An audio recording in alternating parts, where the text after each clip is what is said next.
She been going through some shit, and she came out on the other side. So we gonna talk to her about all that shit and see if we can't get y'all to bring y'all ass to the other side. Come out them darknesses y'all in. Y'all seen me quit smoking weed. Know how much weed I used to smoke in.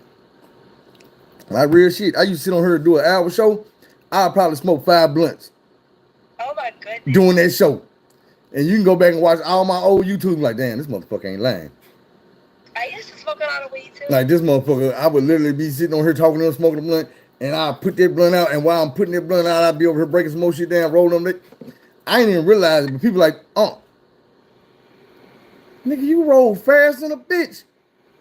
Like for real, I'll be on here, I'll be the like, nigga, didn't you just put a blunt out? I could not never learn to roll. I tried. Shit. Anyway, you don't need to know how to roll no more. We done with all this shit. Yep. We on to the big and better things. Um, I'm waiting on somebody coming here. I know who the first people gonna be. But right now they probably watching a Laker game and shit with James shit. I'm bigger than LeBron James, so they gonna be in here in a minute. Um, Yeah, I'm 6 months and 1 week clean.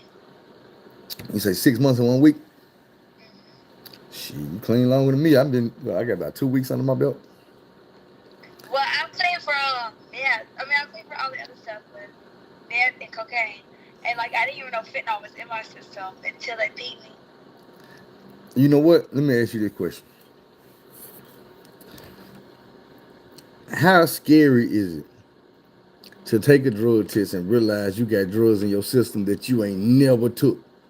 I At least, know it's at least crazy. not on purpose. Fentanyl, like fentanyl. Yeah, some shit that can kill you. Cause I know somebody here that died recently from weed, and when they, you know what I'm saying, went to the hospital, they found out they had fentanyl in their system. Yeah, see, that's what. Okay, so my friend got shot and killed up here, and his dad, like, cause I was homeless, I didn't have nowhere to go, and I was with my kids, and his dad took me in, Yeah, and like we was smoking the same pipe and everything. And like he told me, he's like, I don't want you to be in the streets. He's like, I just want you to go home and pack your stuff and you can stay with me for a little while. When I went home to pack my stuff, the same partner I was running with that was staying there too. Okay, they called me 2 hours later after I left the house. It was like, well, that person's dead. And I'm like, what? They're like, he killed himself. I'm like, no, there ain't no way he killed himself. And so like, then they got to investigate stuff, and he got fentanyl. I hit the same pipe that he hit that night. yeah. I didn't die. And I'm like, dang. So it made me start really thinking, like, is this dude trying to get me? And then when I went and DHS drug tested me, I had fentanyl in my system. And they were trying to figure out where I got it from. They called it a different name at first. I'm like, I don't even know what that is. I didn't know fentanyl. Yeah. And I'm like, dang, I could have died. Yeah, that's some scary shit because, like I say, man, I'm from an era where the drugs that people would mix with weed was not some shit that people would put in there and give you for free. Like, wasn't nobody put no cocaine in your weed and I give you that know, shit for right? free. They're like, hell no, nigga ain't trying. You want it in your weed, you better buy it and put it in your weed. Fentanyl, these motherfuckers, I don't know where they get the idea that they gonna put you on a different drug. You gonna get addicted to that and just buy it from them. Yeah, No, you know, motherfucker, you gonna kill your customers and you ain't getting shit but a murder charge. yeah, just touching it, you could die. Man, I done seen motherfuckers pass out that didn't even touch it. And see, I was passing out. Like Right. I was in a car, and like I was still just passing out on the way home. I'm like, why the fuck am I passing out? Like I done did the shit to keep you up. Why am I passing out? Right. When I got back to the house, I shut the whole camper down. Cause that when we were staying in the camper, I said, no, something is not right. I mean, I had guns to his head and everything, but I was so high, I didn't care. And it was because I thought he took my dough. Like, of all things, you took $30 from me, and I'm going to hold a gun to your head and kill you in front of my kids. About And some I'm drugs. like, because of drugs. But that's how it be. But now I got to ask you some specific questions. Like, first of all, let me see. How did you get in a situation where you was using meth? Well, I started using cocaine first when I was 18. Okay. Like, I didn't want to. Dude kept putting in my face. He's like, do it, do it. And I was like, no, no. And then I started, and then I got my ex-husband like right after that. I was 19 and we was doing coke for a long time. And then I found out that like last summer it was supposed to be a one time thing. Like we was gonna get freaky or whatever. And that one night turned into like 4 years. But during that 4 years, there was nothing but abuse. Like my marriage went from happy to messed up. Like, Right. he didn't love the kids no more. He didn't love me no more. They took my marriage. I mean, my kids went through a lot. And so I would just stay high because I wanted to be around him. Like, if he's get high and on one, then he'll be around me. And it's the only way that he would even sleep with me is after 4 days of being high. So I kept doing it. And then I got clean for a year. I got clean for a year when I became a single mom. And I was killing the single mom thing. And then I started messing around with this dude that is married, but then he stopped dealing with me, and my best friend got hurt because I got with his best friend instead of him after he stepped up to be the daddy to my kids. And so I was hurt from that, and then I ended up pregnant, and I lost the baby, and I was just losing everything. And so somebody that I used to deal with came over, started getting on one with me, and I started getting on one. Now let me ask you a question, because I've been in this situation before, but I just want to see, and especially confirm for everybody else. But when you get to going through them situations where, like you say, you losing people, shit start getting fucked up every day. You looking at something else getting fucked up, and it's getting worse and worse. And you finally get to that point where it's like, you know what? Fuck it. It can't get no worse than it already is. I might as well do it. No worse. I might as well get And that's what I try to tell people. I'm like, man, when you on drugs, and no matter what type of drug it is, drugs talk to you. Like when you try to do the right thing, you try to back up, man, them motherfucking drugs, hey, nigga, like, go on, hit this shit. Fuck them. Or look how they treat you. They gonna treat you like this anyway. You might as well. And that's the type of shit you be hearing from the drugs. Like I used to tell people like this: cocaine, weed, all this stuff will talk to you when you in prison, and it'll tell even when you in rehab, and it'll tell you, hey, do right. Listen to these folks. Fuck what they talking about. Just do it. Because the faster you do it, the faster we gonna get back out here to the street to what we really want. Yeah, and all it do is it's just a temporary fix. It's not temporary. It ain't gonna fix shit. No, it ain't gonna fix nothing but create a bigger problem. Right.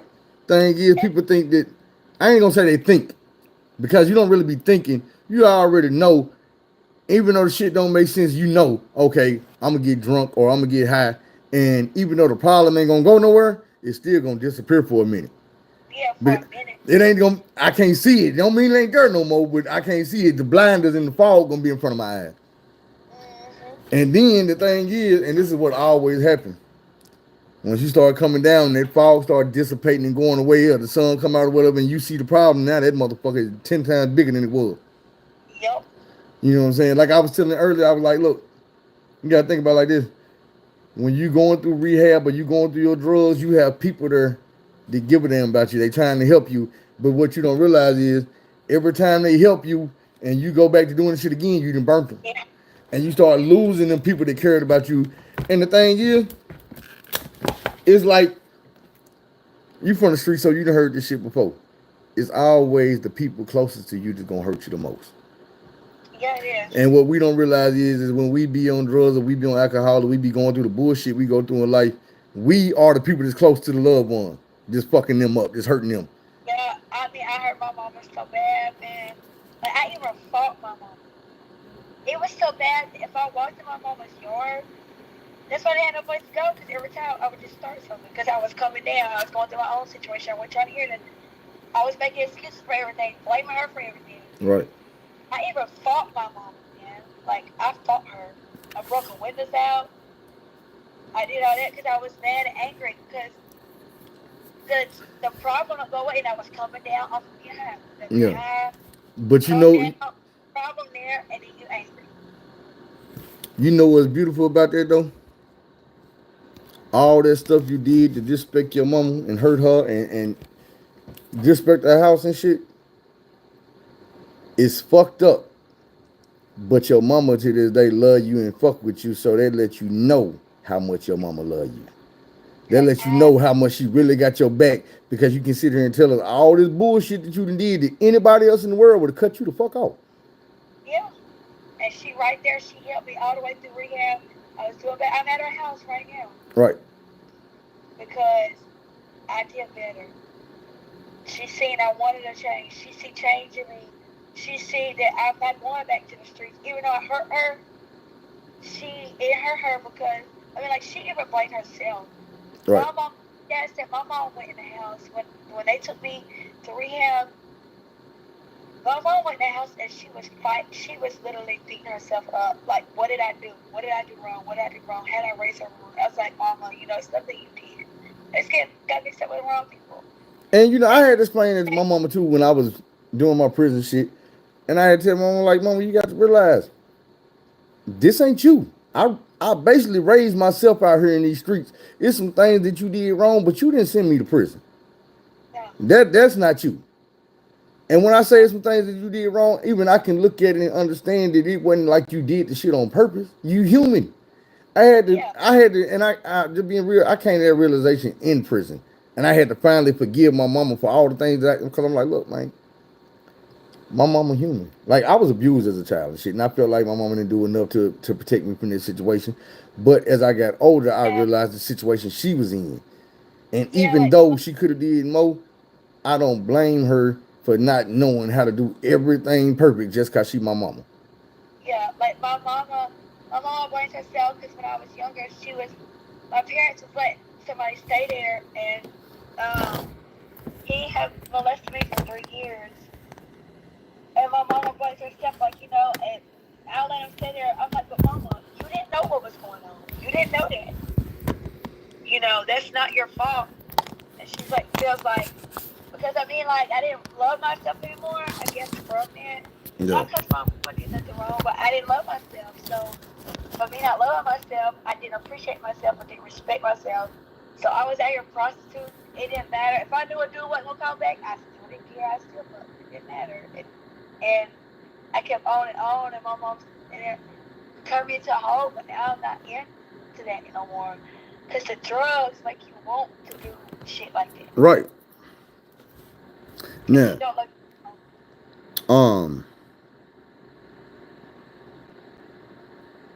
you say that the way you got to doing the drugs, the hard drugs, was basically with the man you was dealing with. Yeah, my husband. All right, check this out. And that's how a lot of people end up. Me, personally, I'm going to tell you the truth. I used to sell that shit. And the thing that made me quit is just being real. This ain't on no racist shit or none of that. But when I first found out about crystal, it was a white person drug. Like, I didn't know no black people that used it. I didn't know no black people that sold it. None of that. So when I was in prison, I asked the dude, and I was like, hey, bro, like, that shit for real, bro? How much money you be making? He was like, man, we be making a bunch of money. I'm like, man, what's the most amount of money you done made? And he was like, man, I done woke up without $1 in my pocket and went to bed with 13 racks. Hold on. You woke up broke, went to bed 13 racks. Off of some shit that you made your Yes, sir. I sat in prison like, you know what? I'm not going to go home and rob nobody. I'm not going to go home and sell this. I'm not going to sell this. I'm going to sell that. And this is what dude told me. He said, no, you ain't Phil. I say, fuck you mean? He said, this is the thing about it, bro. I don't know how the people you going to be around going to operate. But the thing about crystal is, if you ain't using it, we ain't selling it to you. He said, if you was to come to me and you wanted to buy an ounce of that, you probably going to have to smoke about an 8 ball or something with me before I would sell you anything to walk out that door with. And I'm like, what? I said, man, hell no. He said, right. He said, you think I made all that money and I wasn't getting high all damn day? Yeah, I'm getting high. He said, bro, everybody come buy something from me. I'm getting high with them. They not going to buy it from me if I'm not, and I'm not going to sell it from them if they not. So I'm like, damn. 86 that plan, but when I came home, shit was different. I seen black people selling, I had homeboys selling, so I started. And then I started realizing, hold on, some of these same motherfuckers that I've been out here hustling with for the last 6, 7, 8, 9 months is on this shit now. I can see it. And when I started seeing it, I ain't gonna lie, I got scared and I quit. And I done told them this story before, but the thing is, like the day I quit, I had to tell myself I gotta quit smoking weed too. Because the dudes that I was hustling with is the same dudes that I was smoking weed from and smoking weed with every day. And I'm like, the trap house was right across the street. So if I'm smoking, I'm gonna go over there and smoke with these motherfuckers. And if they hustling, then I might as well keep hustling if I'm gonna hustle with them. Or sit in their face while they doing it. I might as well keep doing it. So I quit smoking, I quit hustling. And when I tell you, I went to bed that night telling myself I ain't smoking no more weed in the morning. Like that day I was smoking. I decided to quit. I woke up the next morning, my sister was waking me up. My baby sister, she was like, hey, the police over there in the trap. Only reason I was still in the bed is because I was trying to quit smoking weed. And if I got up bored as fuck, I knew I was gonna end up over there. So I was trying to sleep all day so I don't smoke no weed. This motherfucker woke me up like, hey. And she might as well said it just like this. Ain't you glad you quit smoking? Because your stupid ass be in jail right now. All your homeboys is in the house with the police. But what she really said was, hey, the police over there going in and out the house like they pay the bills over there. I looked outside. Before I could even get my eyes on the house that was over here, I seen the police van. I seen an unmarked van in front of the police van. I seen down the street a couple unmarked white cars backed in the people's driveway. I looked on the side of my house. I seen an unmarked white truck. And I said, how in the fuck did these motherfuckers not know the hood full of feds? I looked on over there at my homeboy house and damn sure somebody was knocking on the door and they got snatched in the house. I seen the police pull them in the house. My homeboy brother came down the street in his little car. I'm flagging him down like, hey. He gonna stop. He like, hey, bro, what's up, cuz? Hey, don't be trying to shortstop me, nigga. You know I'm finna go shop with my brother. I'm like, no, nigga, I ain't trying to shortstop you. The police over there. If you knock on their door, they gonna snatch you in the house. So he got out the car, sat in my driveway, and watched for a minute. Psh, another motherfucker, he said, oh, shit. Motherfucker, you ain't lying. I said, no, look. A black woman pull up in the SUV. I'm hollering at her. Hey, don't go over there and knock on that door. The police gonna snatch your ass up. Don't knock on that door. That bitch said, oh, I know, I'm CPS. I'm with the police. Pulled a little bag right on the damn shirt. Them bitches, the bitch looking at me talking about she was gonna tell the police that I'm out here impeding the investigation and fucking with government operations and shit. Well, I damn near ran in the house. Oh, I'm about to run in the house like you punk ass bitch. You gonna tell on me? I'm trying to save motherfuckers out here in the hood trying to do good deeds. But I'm just saying, it's like God seen what I was doing. I guess what I was gonna end up doing because I was on parole and probation at that time. and see, that's what I say. Like right now, they got all this big investigation going on, and I guess God spared me from it. Cause if I wouldn't have went got clean, I'd been right in the But what middle. you got to think about is he spared you from more than that. Like you say, you went and took that drug test and had fentanyl in your system. Not only did you have fentanyl in your system, but the motherfucker that you had smoked with was dead Yeah, from and that see, same fentanyl that you yeah, were smoking on. I met a famous prophet when I was in rehab. We got to go to like this revival thing. Yeah. His name was Prophet Mike. Like he's and like I never thought I was gonna get to meet him because the moms had to stay at the rehab with the kids. We never got a chance to go to the Friday night service that he's been to like a million times. So I finally got to meet him. He prophesied over me, but he took me back to something that had happened when I was still in my marriage that nobody knew. My mom didn't know. Only I knew what happened. I didn't know I had overdosed that night. And I'm like, what? And I know he ain't lying because I mean, I still have the scar on my arm where I tried to kill myself because I couldn't get away from abuse. Yeah. But he told me I was so high that I overdosed. And I remember the exact thing he was saying. He's like, God's had a protection over you for a really long time. And I'm like, well, like, it amazed me because there's like so many other things Can y'all hear? that God saved me from. Right. Because and like if I wouldn't have rededicated my life, I probably would still be doing the same thing I was doing. But like now that I see life differently, it's like people and ever since I created my Facebook, like everybody steadily hit me up. It's like no, like I can't go down that again. I got my kids. Not only that, I love myself. But why would I want to do something? Cause like, well, it only takes 3 days to get out your system. Okay, but in that 3 days time, CPS comes Right. randomly. Drug test. In that 3 day time, a person could lose their life. Yeah. You can you can I mean, lose what everything to say you make ain't your gonna life your life. who's to say it ain't gonna y'all ain't gonna fit on me again? And this time, God's like, well, you done went back. Right. I tell you all the time, like, man, look, sometimes when we do stupid shit over and over and over, God just look at us like, yo, you think you got this? You don't need me no more? Go ahead. I'ma watch this. I mean, even we do that sometimes. We're like, oh, are you gonna keep being hard? Fuck it, go ahead. That's what I tell my kids. You can't tell them nothing. When they Right. you step, tell them. I Because say, okay. a person will get tired of saving you from the exact same bullshit.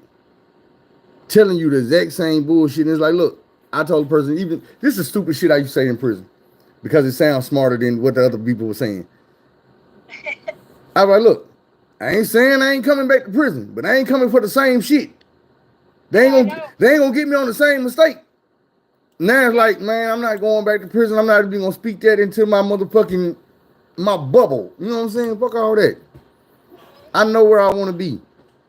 First of all, I want to be free. Happen. Whatever you speak over yourself, that's what happens. It will. People are like, well, you gotta speak good over your life. If you say they speaking bad, like, oh, I'm never gonna get this or I'm never gonna do that. No, you ain't never gonna do it. Because you don't even know you talking yourself out of it. Like this self-motivation is a real thing. And like I say, watching other people, when you can see shit, it make it easier for you to do it. But sometimes we gotta realize that we gonna have to be the one everybody else see. We don't have the luxury of always sitting back waiting on somebody else to blaze that trail. Sometimes we got to go do it and let everybody else say, oh, shit, if they did it, I can do it. Yeah, that's what I say. Like, that's what as soon as I was getting in at the end of my 6 months, I was like, I don't want my walk to stop here. I want to keep going. Like, I want to help people. I want to tell people it's a different way.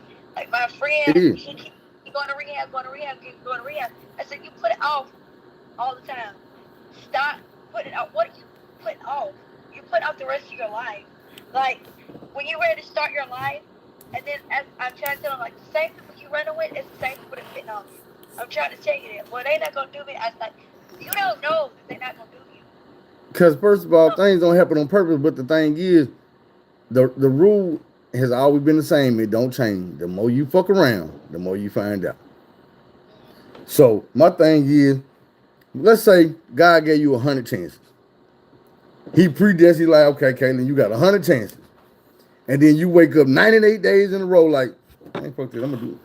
I'm gonna change. 98 times now. And you don't know you got 2 more chances. Come on now.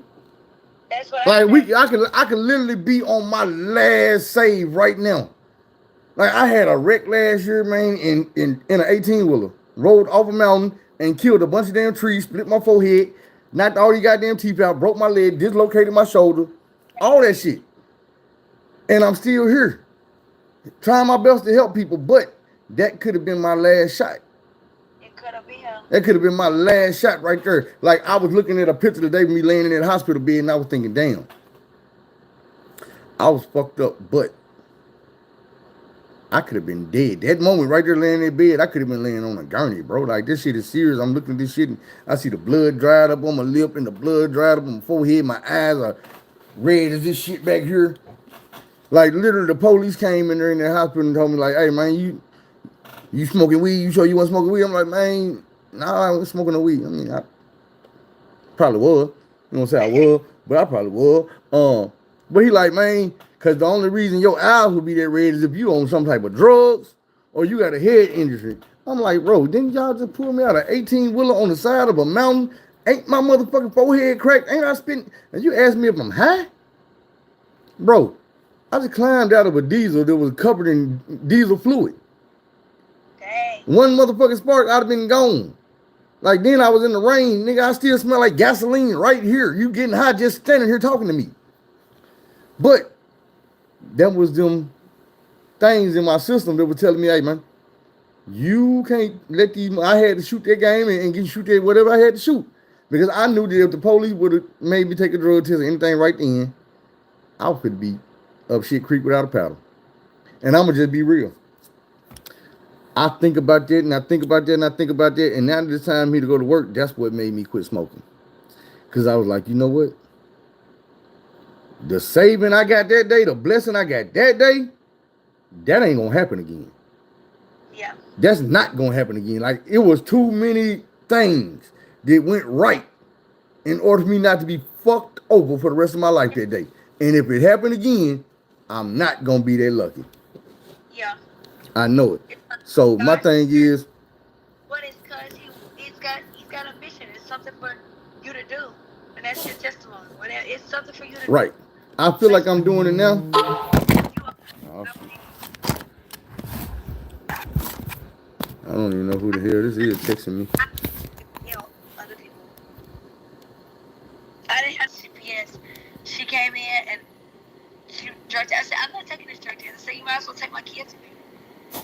And I had my little daughter with me because she had to go get her shot. So the other boys were at school, and she was like, just shut up. Because yours, my daughter, she started crying. She was like, because I was like, you might as well just take her from me. And she's crying. She's like, no, mommy, I want to go home with you. I want to go with you. And she said, you're going home with your mom. Instead of them building the case, I was like, I just want help. Like, you just help me.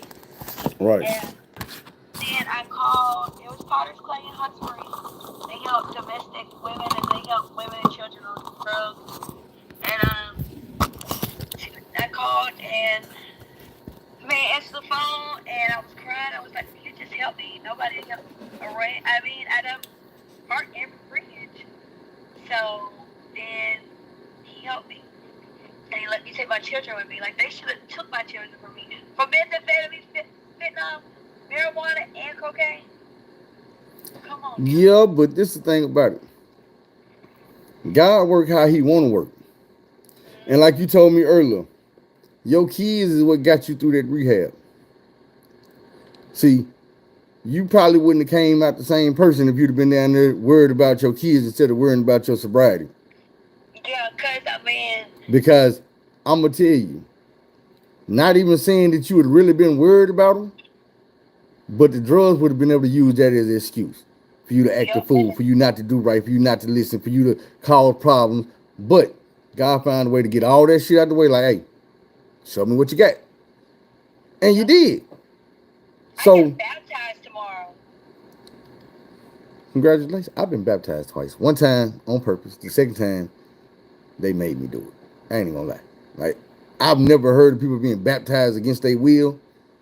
But this jail I was in, like, that's the law for them. Like, if you get locked up here, I don't give a damn if you're a Muslim, you're an atheist, you're a Buddhist, you goddamn me, you worship trees. They don't give a damn. You are gonna get baptized. And see, I went to a ministry, so it was like whatever, like how we graduate, because they can hold us up to 18 months. Yeah. And it's like, okay, well, your walk with God is how they determine if you graduate or not. Yeah. So I was doing the thing. I was like ready, and then they wanted me to become staff because I was doing so good. And I'm like, the same angry girl that came in here is like nowhere near that. And it's all it took was one song to strike my heart, me get on my knees at the altar and say, God, I'm so sorry. And all of it was took from me. I didn't get up walking the same, talking the same, I didn't act the same. Everything was different. Right. Listen, I told you earlier, I was like I let them know all the time, I'm not a real religious person, but when I got sent to rehab, I was a teenager. I was going to step one alternative in Little Rock, the alternative school that's connected to the courthouse in the juvenile. So I failed my drug test for marijuana up there, and they was like, hey, we're going to give you 30 days to take another drug test. If you pass it, you good. If you fail it, you're going to have 11 days to get checked into a rehab, or you can't go to no more schools in the state of Arkansas. Oh, my goodness. Right. So I'm like, what the fuck? You know I'm smoking every damn day. I failed this drug test. So now, I'm like, damn, I can't smoke. But I'm still in the hood, still going to the projects. I'm kicking with all the homies and shit, and they smoking big every day. I'm around the homies every day like this while they smoke. Face down in my shirt and shit. So one day the big homie was around and he was smoking with us and shit, and he was like, "Hey man, cuz you the motherfucking police or something?" And I'm like, "Hell nah." I said, "Nigga, you sit around us while we smoking, you act like you don't smoke and shit, covering up your face and shit." I said, "Man, I failed the drug test in school. Man, you ain't taking no motherfucking drugs." I'm telling him like, "Nigga, you know I'm in alternative school, nigga. I'm not going no regular damn public school no more. I've been out of that shit." So I was explaining to him like, "Look, man, I gotta take a drug test." And they told me 30 days. And we got them, me gonna test you again. And he was like, "How many days it been?" I was like, 58. He's like, 58. Man, they ain't put a drug test you again. He said, "Man, even if they do, I got some golden seal in the crib. I'll give you some of these golden seal, you be straight." I'm not knowing what the fuck golden seal is. I'm like, man. So he go back to the house and come back with a bottle of golden seal at the motherfucking Walmart, right, that you can pull out the shelf and go buy. I'm thinking this some real deal shit. You know what I'm saying? You know when you got prescription shit, they can't. This man give me like 3, 4 golden seal. Man, take one now. Take one in the morning. This shit gonna coach your sister, you be straight. I walked into school the very next morning. Goddamn cup sitting on my desk. That's the way it be. They got me on the 59th day. I stopped smoking for 58 days. On the 59th day, they hit me with it, and I said, "Oh, shit." I told the teacher, I said, "Man, ain't no need piece in the cup. I'm dirty." "What's up, Fearless?" I'm like, "I'm dirty." She's like, "No, they ain't had work. You got to take this drug test." I'm like, "Why would I lie? If I was going to lie, I'd tell you I was clean. I ain't in here trying to look hard, look bad, but these motherfuckers, I'm dirty." And she was like, "Phil, you still got it." I said, "All right, give me the cup. Fuck it. I'm going to go melt this motherfucker." I brought it back down and slammed on the dick. There you go. She stuck the thing in that bitch. "Call your mama. You got to go." I'm like, "Damn, y'all put me out of school right in the middle of school." She's like, "Yeah, nigga, you got to go. And you got 11 days. I'm like, "Fuck it, I'm out of school because I'm not fit to call." I'm like, "Man, I'm not about to call nobody rehab and get you." Shit, them motherfuckers called me. Be down here at 9 o'clock in the morning so you can go to rehab. Catch a ride to rehab. Catch my ride to rehab. They're like, "Yeah, we got your rehab already set up. What, you don't want to go?" I'm like, "Nah, I go." They're like, "All right, this is a 21-day program. Pack your bags." So I pack my bag. I'm coming. I'm thinking I'm going to be somewhere in Little Rock, North Little Rock, Sherwood, you know what I'm saying? Something like that. So I'm like, where I'm going? They got this big ass, fat ass Indian dude, long ass hair, belly hanging up with his damn belt. He got suspenders on. Real life Indian, not a Hindu Indian, Native American Indian. So he's sitting there like, "Hey," I'm like, "Hey, who is you?" Like, "I'm Pappy." "Pappy? You know, you ain't my motherfucking Pappy, motherfucker." So he's like, "Man, nah, that's my name. I'm Pappy." I'm like, "Man, where the rehab at we going to?" It's like 3 of us in the van. I'm like, "Man, where the rehab we going to?" Like, No Water, Oklahoma. Oh my goodness. I'm tripping. I'm like, "What? No Water, Oklahoma?" He like, "No, not no water, no water.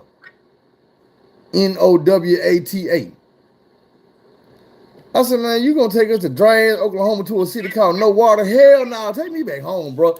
He was like, "Man, you going to rehab." We hit the thing, look, about 4 or 5 hours later, we pulling up in Oklahoma in No Water, Oklahoma. Now, everything was straight. I ain't gonna tell you the whole story, but we used to go to these same meetings like what you talk about, because you know we had the classes and shit all day at the rehab. But at nighttime, we would go to like, we might go to an AA meeting or an NA meeting, or we'll go hear this person talk, or we'll go to the park and we'll do different activities. But on the church shit, I would never really be engaged, because I'm like, bro, I'm atheist. I don't believe in none of that shit, bro. And I hit them with the, if Adam and Eve was here by God, who the hell did the kids marry when they had kids? Because they left the garden and found their wives, Cain and Abel. Where the fuck the wives come from? I get to ask some shit like that. Or I ask some shit like, well, if God got Mary pregnant, why did he leave her and Jesus had to be raised by a stepdaddy? Like, Jesus had a whole stepdaddy out here. named Joseph. And they be like, see, you playing. I'm like, no, this is what's in the Bible. But I would always twist the shit to make a motherfucker look bad because, like I said, man, I had that type of mind where I don't believe this bullshit. Y'all stupid for believing this bullshit. Like, explain this then, motherfucker. And that was my type of thing. So one day, Pappy just put me to the side while we were eating, like, look. He said, man, I know you don't believe in God. You don't believe in the Bible and all this stuff. He said, but let me ask you a question. When you look around at all the things you done been through and all the times, he said, I know you done had times where you thought you could have died, or you thought this person could have died, or this bad thing could have happened, and it didn't happen. You know you was lucky. You know you was blessed. He said, how do you explain that type of shit? He said, bro, babies come in this world and woo, 10 fingers, 10 toes, and they breathing and all this. How do you explain it? He said, you can't explain a lot of things in this world. He said, the way we explain it is, it's a higher power, bro. It's something greater than us out there. It might not be the God you read about in the Bible. It might not be the God you read about in the Torah or whatever book you're reading. But it's something out there, and you got to believe, bro, that there's something out there with a greater power that's helping you, that's guiding you through this life we in. And I started looking at it a little bit different when he said, okay, it don't got to be what they've been stuffing down your throat this whole time. And I looked at it from a different point of view. And I started understanding. I'm like, you know what? Maybe you're right. Yeah, they say It's a lot of shit I've been through. That's how they make you understand, because they start saying, like, they take the God out of it and tell you about the higher power. yeah. See, we learned that. So we had a scientist teacher, and she didn't believe in God when she first started, but then as she became a whatever scientist, she found out that science is more hard to believe than it was religion, because scientists can only explain 5% of our atmosphere. They can't. The other 95%, they can't explain 95% of the world and atmosphere. They can only explain 5%. But the thing about it is, and this is just how I feel. I feel that people only know what they know. And you can always try to make something up to explain the unexplainable. Thing is, later on when the facts come out, you start looking a little stupid. Yeah. You know, and it's like back in the day, like I told people, you know, back in the day they had a guide for rain. They didn't know about condensation and precipitation and shit. They believed that some people believed if you kill enough people, you know, if you sacrifice enough people, God will send the rain. Or if you do this or you do that, then God will send this or he'll do this. But it's like, no, you have to explain stuff the way things actually happen. Like now we know how the rain comes, why the rain comes, and they can predict the rain gonna come tomorrow at 5 o'clock because we know how it happens. But the thing about it is, then you have to go past that, okay, we know how it happens. Why do it happen? Why is it that if the water gets hot, it turns into gas and evaporates, and then it'll move over here to where there is no water on the land and fall out the sky?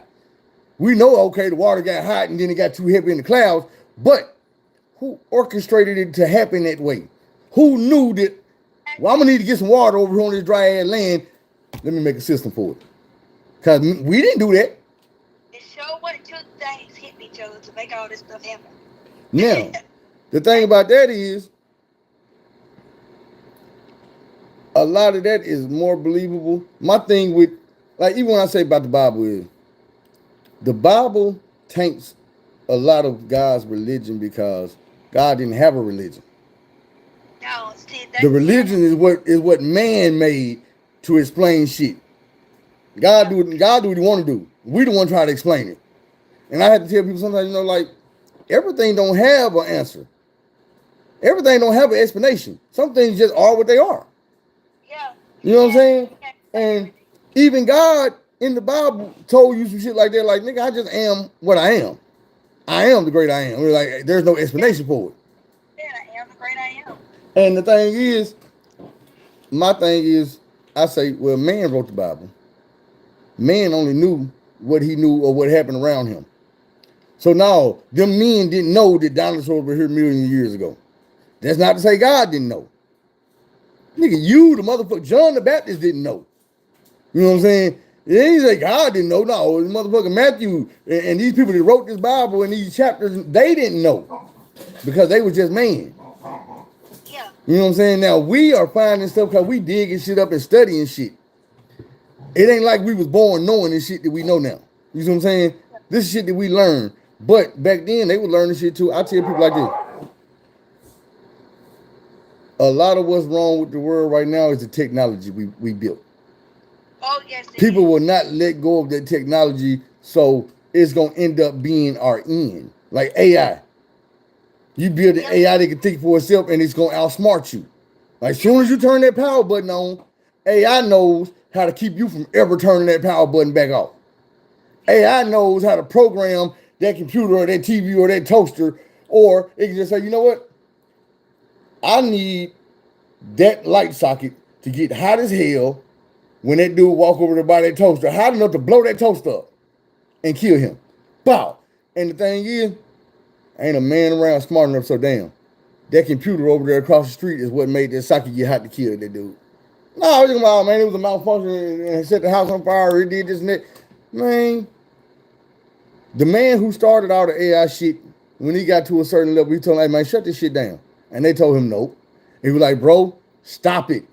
We not going to be able to control this shit. We already can't control what we put out there. This shit has the ability to adapt and learn every day. You don't have to make a better AI because it'll make itself better every fucking day.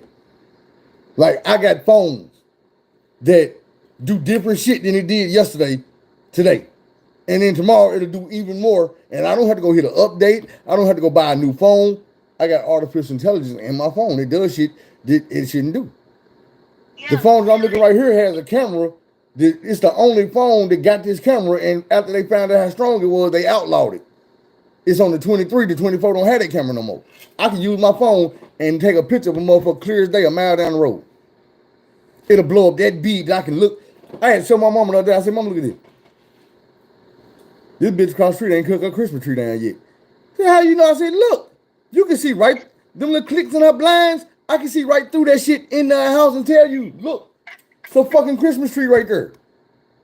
And my mama like, what the fuck? I'm like, yeah, that's why this phone is illegal. You shouldn't be able to do that shit. That's too much power. That's military grade cameras, spy cameras. I shouldn't be able to do this shit. I should not be able to look in your house through your motherfucking blinds and your blinds closed. But it got that little hole where the line go through, nigga. I can see through it. Like I'm standing on your shit like this, peeping through that little hole, and what I'm seeing is this big on the other side. Yeah, that's what's wrong with this world. Like, you would be amazed at how much peace it was those 6 months we didn't have no phones. We got a 15-minute phone call on a house, on a landline to our mamas, our family. That was it. You'd be so amazed at how peaceful it was. No. It was peaceful. I know it was. I said I wouldn't be surprised. I know it is. When you can't see, listen, and this ain't a statistic that I know, but I'm gonna just say opinion. In my life, on a daily basis, about 90% of the negative shit I see and I hear is on my phone. Yeah. If I went about my normal day, walking around this house, talking to the people that I fuck with, the people that love me, the people I love, going to work, handling my business, I wouldn't see none of the bullshit that I see when I look on Facebook or when I look on this website or that website or when I go read something on whatever, you know what I'm saying? Yeah, because like we would go to work, we get the kids on the bus, go to work. When they get out the bus, we go home. And it's just so peaceful. Like, all we had was each other. Check this out. It wasn't no bad stuff in there. I need to get back to asking you a couple questions. Okay. So, let me see. I need you to tell me a story of one of the worst things you did during your addiction. Well, I mean, it would be considered as one, but the worst thing that I did was started prostituting and fucking. Like, I didn't care. I did not care. Okay, but this is what I'm saying. I need you to tell me the story of how it all started. Or tell me the story like the first time. And when I say the story, I mean I want you to tell like I got in a situation where like, you know what, I didn't have no money, I wanted to do drugs, this motherfucker had this shit, and I was gonna do it. I did it. After I was done, I was like, fuck, I can't believe I did. You know what I'm saying? People need to know, not just like glorifying like, oh, I did this, I did that, but like when I tell people shit, like put like for instance, when I tell the people about me fighting in prison. Everybody want to hear about the fights and shit, but I'm gonna give you that. And after the fight, I'm gonna tell you, look, bro, I was scared. I was nervous. This is what the fuck I was thinking. I was going through this. I'm not gonna sit back like, yeah, man, I whooped this motherfucker ass. I was the king of the world, and motherfucker was scared of me. Nah, bro, I fought because I had to fight, and was scared as hell when I was doing it. And then even though I won the fight, when it was over, other motherfuckers was approaching me, and I was scared of that too. I ain't know what these motherfuckers wanted this prison. For all I know, they looking like, oh, nigga, you fought these motherfuckers, then you got jumped by these three motherfuckers. We finna come over and get our turn, and eventually you gonna get woe down. What the fuck gonna happen after I get woe down? But that ain't what happened, but I was scared than a motherfucker. So, you can't just tell me what I was prostitute. Tell me how that happened. Well, I was sitting there with my homeboy that I fuck with, and he brought his homeboy. See, I was fucking with both of them, but like, I told myself, I was like, and I told him, I was like, I'm not gonna fuck with you no more. I'm just gonna fuck with you. And he brought dude over there, and he was like, you know, he's done with, and he hit a lick, so you know he got that shit. So why don't you go on and suck him up or whatever? And I'm like, no. I'm like, are you serious right now? He's like, yeah, go on, man. So we get on one. When he leave, you know, we have all the shit. I was like, okay, whatever. So I did it. And I really didn't want to do it. Because I'm trying to do right. I'm trying to do this right.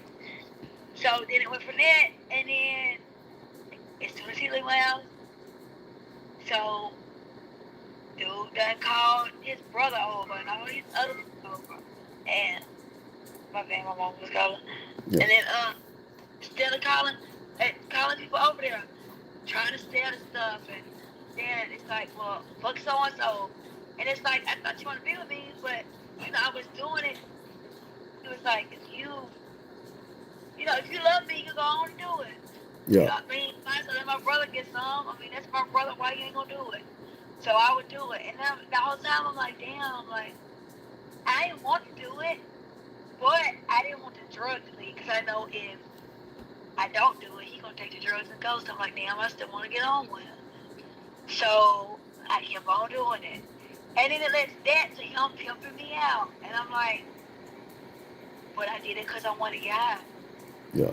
But the whole time when I would go home, I didn't love myself because of it. I'm like, damn, you know, I don't want to fuck no more. I'm tired of doing it. Then I'm not spending time with my kids. I'm not doing none of that. I'm missing my kids. But yet I still kept on doing it and kept on doing it until the state picked me up because I just want to keep doing it. Right. Because I would get high. If I got high, it didn't really bother me. But then I felt so low of a person. Like, it made me not care about myself at all. Like, I felt low. Like, as low as low can get. It ain't no love. Streets ain't got no love for you. That's for sure. Right. Because that right there, and see, the thing about it is, we're supposed to be together. I didn't get one living. And you know what? The thing is, and I just want to point something out. I ain't trying to take up with this dude or nothing because he was wrong. But from the outside looking in, you can see things. So I can see how you were like, you know what? Fuck it. I want the drugs. I want to get high. I want to get on one. And, you know what I'm saying? I'm trying to fuck with dude. This is what he want me to do.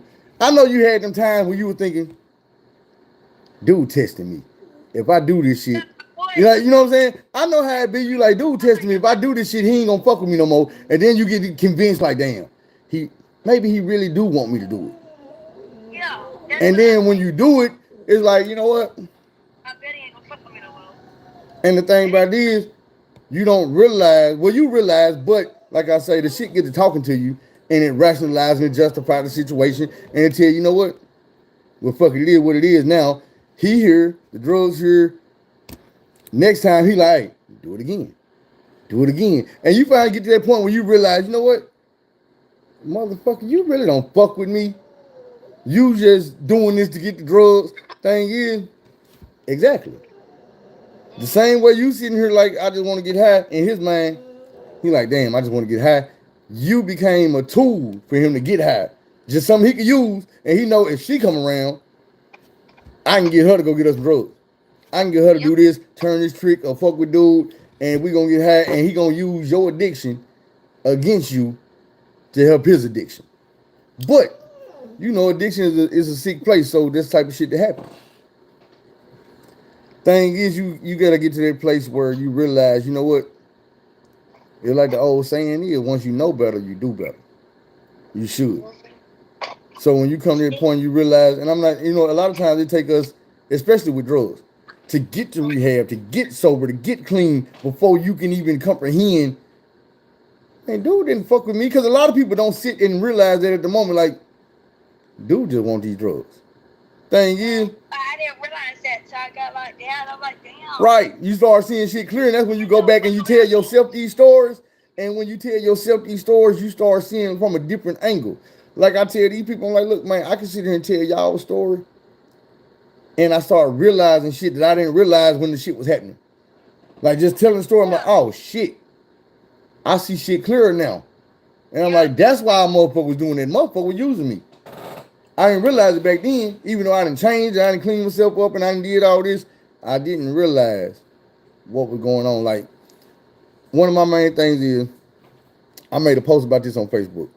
I said, it's funny because this time last year, I was hitting up all the YouTubers from Little Rock trying to get my voice heard.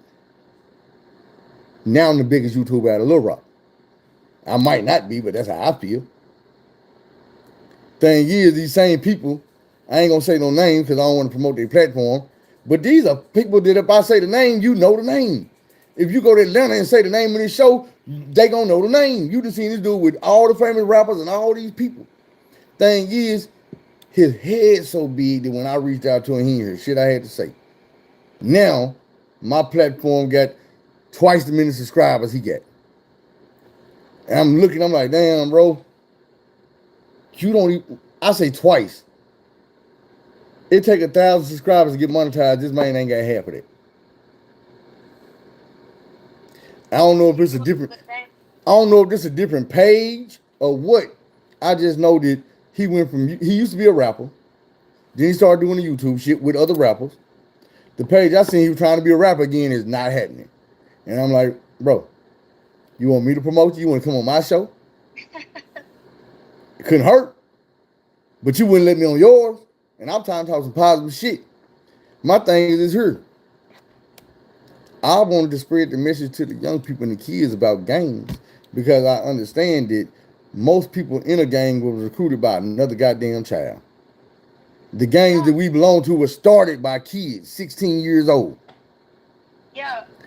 And my best friend, his son is 10, and he's making harder than I don't know what. But this is the thing about it. I'm like, man, like you really doing all this at 10 years old? But you gotta look at it like this: the gangs and the notoriety and the reputation is just like the drug you was on. It's addictive. Nobody decides to be a gang member without wanting to be an OG. They want them stripes. They want their name known. They want to be feared. They want to be respected. They want all that. And at 10 years old, you got people telling you this is how you do it.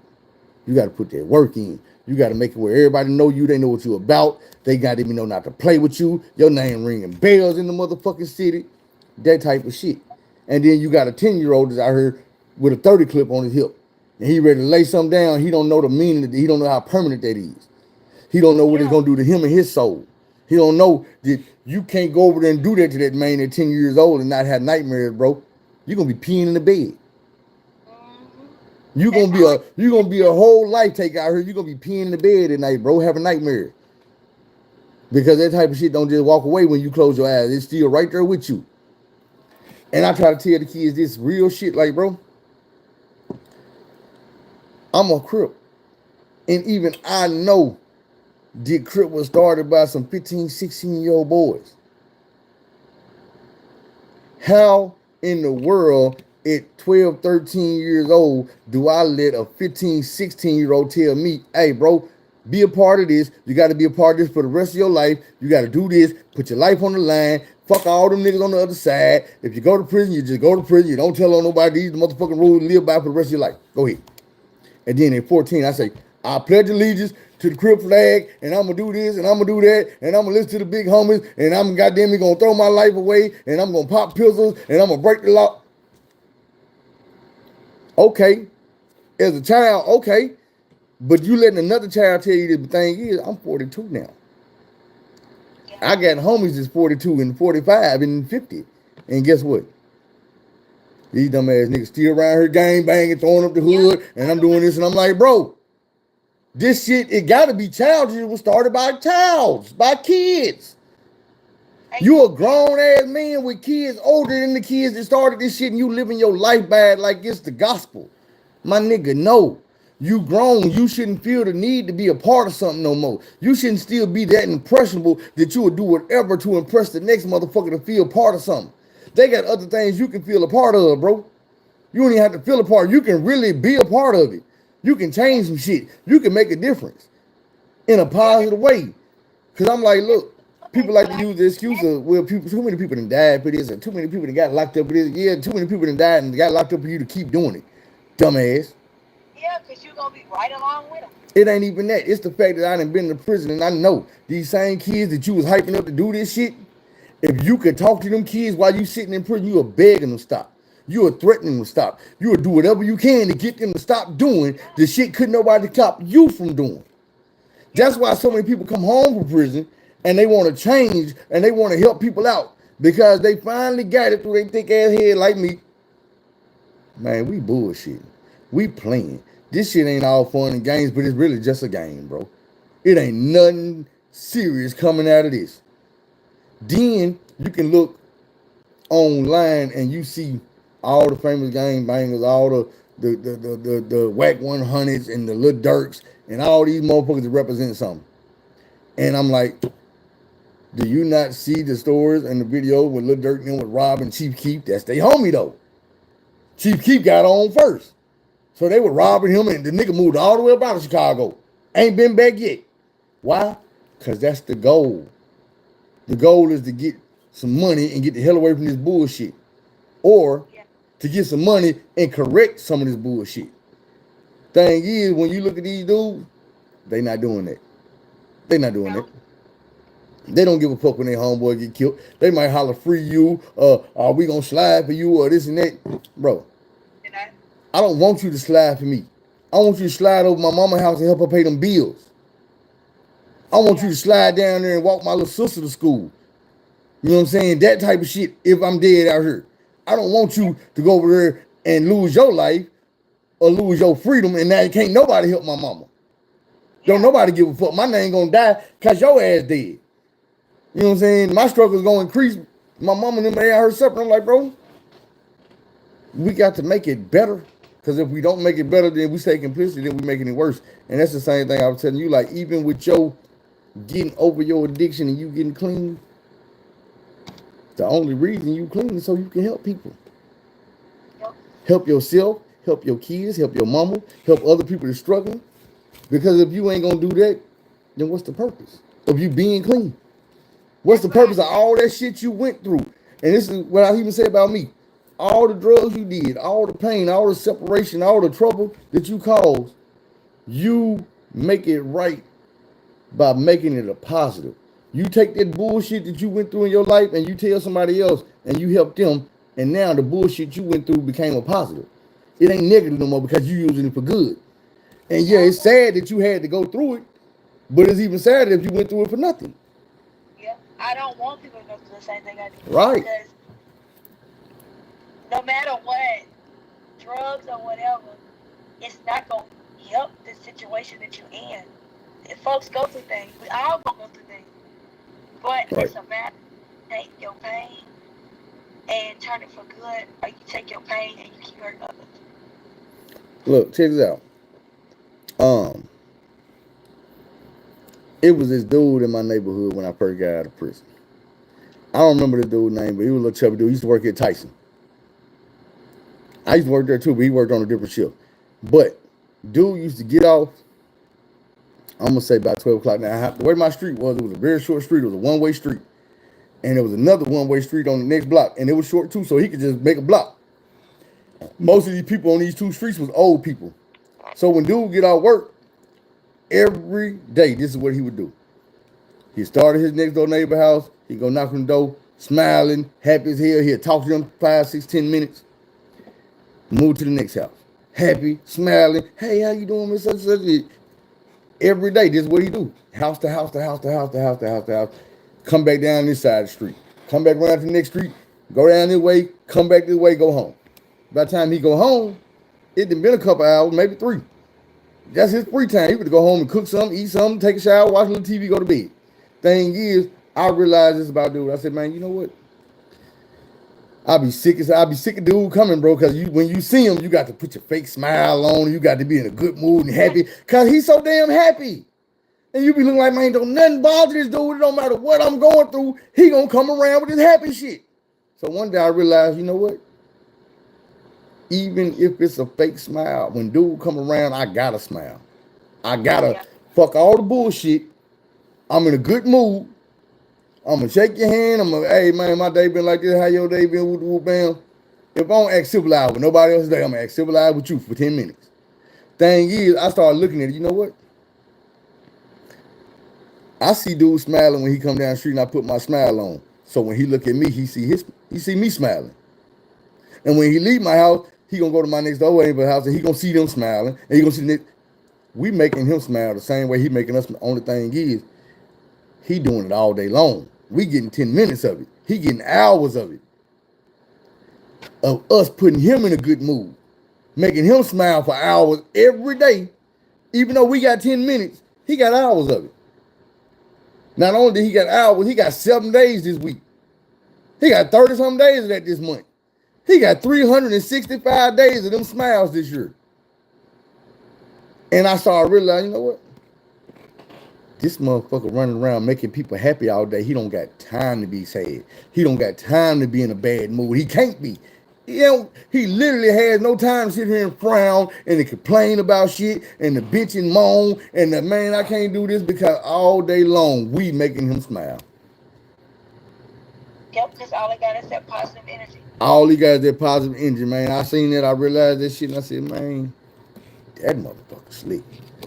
And I know it ain't no easy thing to do because, like I say, you got to wake up every day and put that smile on. But the thing is, the same way we put that smile on every time we see dude, he know what to do to get his smiles.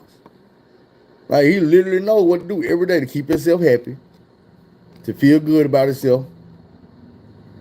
And I can't blame him. I can't be mad. I can't fault him. I'm like, boy, you found a cheat code. Boy, you smart. You smart. About a cheat code. Goddamn cheat code. Yeah, to make other people smile. Like, you'd be amazed how just 2 words to somebody, 2 positive words to somebody, to change their whole day. Look, this is what I told you. I'm like, look, one thing about me is I deal with depression. I be fucked up. 2 words can fuck my whole day up. It happened today with my little sister, y'all. Let me tell y'all what happened. So, I'm never in a good mood like this. I wake up late, but I step outside and it's warm outside. The sun shining, there's birds chirping and shit. Literally birds and shit chirping and shit, just singing songs. So I step outside, let the dog use the bathroom in the backyard, and I come back in the house. I'm like, Mom, what we gonna do today? She's like, what you mean? I'm like, man, we got to find something to do. We got to get out of this house. It's a beautiful day outside. The birds are singing. It's warm. She said, it's 66 degrees. I said, it feel like 86. It was so warm today. I said, man, it feel like 86 degrees outside. I thought it was going to be chilly when I said, it feel good. I said, man, I'm going to go shine the candy paint up. And I'm going to hit some blocks or something. I'm going to go to the car wash. My little sister on the phone, she's like, oh, this would be the perfect day for you to watch the car outside, take Zena. I'm like, I can't take Zena outside. Because the next door neighbors, if they see her out there, they going to call the police. They're going to fuck it. Well, I was just saying, and my mom was like, you always want to tell somebody what it would have been a good day if. I'm like, right. And she just kept saying, I'm just saying, but if y'all do this and that. And yesterday, my mama said something, and she was like, oh, you worse than him. I said, damn, mom, she worse than me for real? She was like, yeah, because she don't stop. She going to say it and keep on saying it. You will say it, and you'll be on my nerves. Like, thing is, we were saying, my mom be moving slow, so when it's time to go, you're like, mama, come on. I'm like, me? I'm going to tell you to come on, and then I go stand by the door. And then I start talking to my imaginary friends about you out loud where you can hear me. I was like, man, what's she doing now, y'all? Like, Right, I be fucking with her. I talked to my messenger about land, y'all. What she doing now? What's the hole up now, y'all? She ain't here getting that purse. I'm like, Mom, you don't need the purse. I'm buying the food. You know what I'm saying? I'm like, hey, y'all, tell her, come on, y'all. So she be like, well, I can't stand you. But my little sister, Mama, you moving slow. Mama, you need to come on. I'm like, yeah, she worse than me, ain't she? I'm like, yeah, because she don't stop. So today, she kept saying, but I'm just saying, and she'll repeat the whole thing again. So I was like, now I see why Mama said you worse than me, because you will just keep saying that shit. She hung with the phone. I said, damn, did she hang up? My mama like, I think she hung up. So my mama called her back. Did you hang up on me? No, I ain't hang up on you. I hung up on your child. She said, no. We were saying the same thing, so you basically hung up on me. No, I'm just tired of people being negative all the time. And I'm like, me? I was being negative? I said, me and Mama was being the same thing, but you mad at me. So I go out and I'm like, you know what? Now I'm pissed off. Because I really just forgave you for some other shit. Now you trying me again. I'm in a bad mood. And I had to go, I'm telling my mom, I said, that's the problem. My problem is people got their picks and chooses like they just don't like me or something. Me and you saying the same thing, but she called back. Mama like, well, you know she ain't gonna tell me she hung up on me. I'm like, I don't give a damn. Don't use me as your excuse and then lay the blame on me like I'm a bad person. Cause you did some stupid shit. You hung up on your mama and then you want to blame it on me like I did something fucked up and I'm like, no. But that pissed me off. Because I'm like, man, it's always been like that. Everybody always want to use me as a scapegoat. I got to just suck everything up and go along with him like, well, fuck it. I said, that's why me and her cool now, because I sucked it all up and said, fuck it. And then I thought about it, I said, man, well, I always got to be the one. I got to take all the motherfucking bullshit, and the only way I can be cool with people is if I let them fuck me over. Yeah. And then I said, fuck it. You know what? I'm not fit to sit here and let this girl, I know she ain't mad at me. That's what I was telling her. I said, I know I ain't do shit. You trying to make me feel like I did something, but I know I didn't. So I went to Mom. I said, Mom, was I wrong? She was like, look, this girl ain't had no sleep. The baby been over there sick. She done had nosebleed all night. I said, okay. So she going through some shit. She want to take it out on me, but it ain't got shit to do with me. That's all I need to know.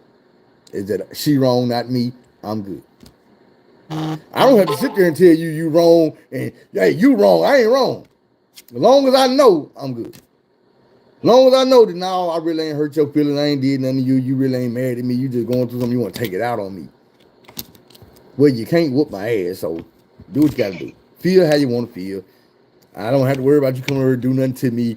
You just be mad at me, you ain't really mad at me, go ahead. And, you know, that's because I'm getting older, man, I'm learning that I can't give people power over me. I ain't used to understand what it was, but like now I understand when motherfucker will live in your head rent free. Motherfucker will make you think about them, make you angry, make you mad. And the thing about it is, while you angry, while you mad, while you upset, while you crashing out, fucking your life up, these motherfuckers down the street ordering goddamn me chicken wings. Yeah, these motherfuckers planning they day tomorrow. And it don't include being mad at you or being fucked up about you. They finna go do some spectacular shit. And you're gonna be sitting at the house mad, in your feelings, going through your depression. Yep. When you really got the option to say, you know what? You right. Nigga, I'm finna go smile in your face and make you smile back at me. I'ma laugh, I'ma hug you. If you don't like it, gotcha. I'ma smile and laugh and be happy and I'ma hug on you. So if you don't like it, gotcha. Now you the one over feeling bad, but I'm not gonna feel bad for you. If you get to feeling bad and I see it, I'm gonna ask you, hey, you straight? You good? You need a hug? No, leave me alone. Damn, you in your feelings? I'll leave you alone. I don't sit here and pick on you. But I am gonna go over here and be happy and order me some chicken wings, plan my day out tomorrow. What the fuck you finna do? Shit, but no, I'm gonna be that dude. I'm gonna live my best life. That means I'm gonna be happy. I'm gonna be happy with the people around me. If you fuck up that bad, I just get you from around me. Other than that, how your day going? The one thing they taught us is what people think about you and how people feel about you or feel about what you said or however they take what you said or however they feel is none of your business. It's on them. It's none of your business. It's on them. You give people the information, what they do with it is on them. Mm-hmm. And like I tell people, what you eat not gonna make me shit. And if you need to know exactly what, I'll break it down for you. You can eat all the hot peppers you want. When I go in the bathroom, my asshole not gonna burn because you ate them peppers. Ain't that right? You can go drink all the alcohol you want to. I'm not gonna throw up because you was over there drinking. So if that's what you want to do, have at it. I would encourage you not to, but in the long run, I have to realize that, hey, I don't have to stop you because what you eating ain't gonna make me shit. Yeah. Now, I give a damn about you. I give you some input, some advice. I try to slow you down and stop you or whatever, but even that got a limit. I can't drag myself down trying to pull you up. Yep. And people don't realize a lot of times it's easier for a person to pull you down than it is for them to pull you up. Like, I can motivate you, I can encourage you, but I can't sit out here and tell you, hey, look, man, I'm going to take out work today to take you around and help you find a job. No. I tell you like this. First of all, do you want a job? I'll help you find a job, but I'm not going to lose mine to get you one. Yeah. If I know what type of worker you is, I know your type of, I'm not going to get you on in my job. Because I know you, and you are going to be a direct reflection of me on this job. If you get up here and you get to getting drunk on the job, or you getting high, or you harassing these women instead of doing your damn job, they going to look at me like, that's your man's in them. You brought dude up here and he's goddamn, that's like, one of my homeboys told me the other day that his brother caught sex trafficking on a minor charge. And I'm like, can't fuck with you no more, bro. I don't know whether you did it or not. But until proven innocent, I can't fuck with you no more, bro. And I don't care what the situation was, because my thing is, you should have been smart enough to know better. If you that dumb to put yourself in that situation, I can't have you around me, bro. I'm trying to do shit with my life, and I don't need nobody around you. And this ain't no knock on you, but bro, you can't think. Obviously, you can't use your damn brain. You're not fit to be around me. I'm making moves in life. I'm trying to do some positive things, and I see, even if it was an accident, if it was a fuck up, if it was whatever it was, it's connected to you, bro. You did something. You put yourself in a dumb situation. You didn't ask the right questions. You didn't do the right research. Something. But my thing is, I know your woman. I know you just had your first son. Like, literally, a couple months ago. I promise you, I don't think this baby is 3 months old yet. Why would you even be putting yourself in them type of situations? Exactly. Out here trying to be a P. You thought you was cool or something? But like I told you, God got a point of way of sitting people down when they doing too much. Yeah, it happened to me. I know it happened. You can tell people by their fruits. That's one thing that we learned. You can tell people by their fruits. You can. And I be telling my mom, I'm like, man, I know I'm so much like you. My mom is the type of person who people trust my mama with their secrets. It ain't that she want to know the secrets. She don't have a choice. I don't have a choice. People come to me and they tell me shit. People are comfortable with me. That's what people would do to me. And people are comfortable with me. Like I tell my mama the other day, I said, look, man, I know shit I do not want to know. I know shit I never want to know. I know where some bodies at. I ain't never gonna say where they at, and I'm never gonna say who put them there. But I know some shit that motherfucker can't look. I'm sitting in jail. Motherfucker free. Come visit like, hey, watch the news tonight. Cause I'm gonna do this here. You think we ain't watch the news tonight? We're like, man, this motherfucker. I'm gonna tell you the truth. To this day, I'm still a little scared of this nigga. To this day, he can change his life and everything. To this day, I'm still a little scared of this motherfucker because he did that shit. And I seen this shit on the news after he told motherfuckers, this is what I'm gonna do. Think I'm playing? Watch the news tonight. Bro. You doing too much. You doing too damn much. Yeah, like my nephew, he he killed somebody, and he had him in the back seat, and then he come to my house, well, I wasn't there, but it's because he knew he trusted me, come to me, wanted me to help him, because he ain't never killed nobody before, and I'm like, wait, what? Like, you are 20 years old, your life is gone and done. Like, his dad and my son have the same dad.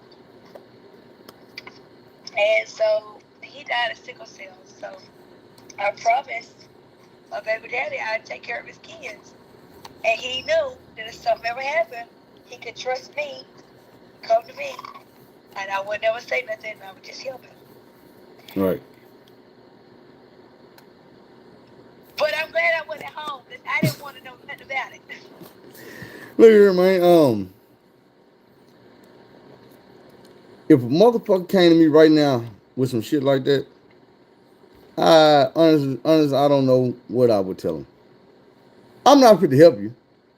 I'm not fit to do that because I know what the law say. Yeah. I don't even want to know, Like, bro. You didn't even come over here. I'm gonna tell you to your face, nigga. You came over to my door. I was asleep. I ain't answered the door. So 10 years from now, 20 years from now, an hour from now, whenever the police got you in that motherfucking room and they like, yeah, you went over, yeah, I knocked on the door, he ain't answer. You ain't not tell me this shit, bro. You ain't tell me this shit, bro. I never heard this shit in my life. I don't know this shit. Get the fuck away from me. If I get the feeling like, and it's just being real, I don't give a fuck how y'all feel about it. I'm gonna tell you the truth. If you come to me and you tell me some bullshit like that, you can tell the police.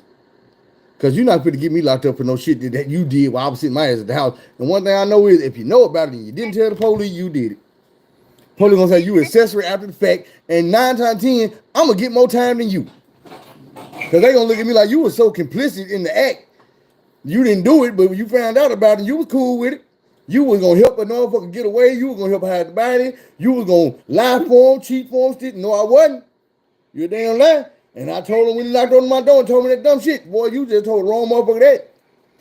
Because I got motherfuckers I love that I take care of. They love me too. And I do not love you more than I love my mama, my nieces, my sister, and them. Man, fuck you. You done put everybody in danger coming over here doing that stupid ass shit. He think that I would have helped him. I wouldn't know what to do.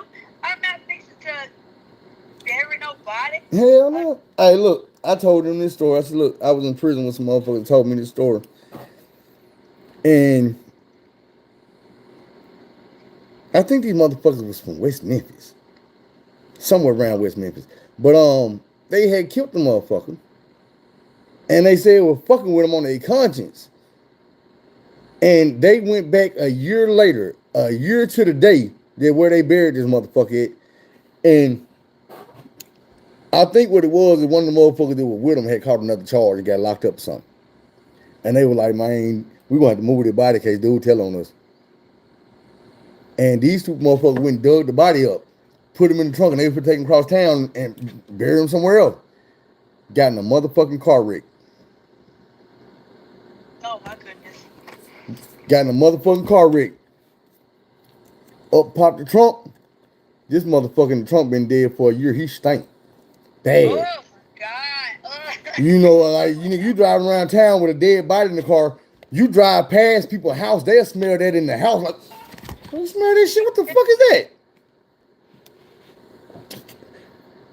Let alone a motherfucker in the rear end of you pound your trunk.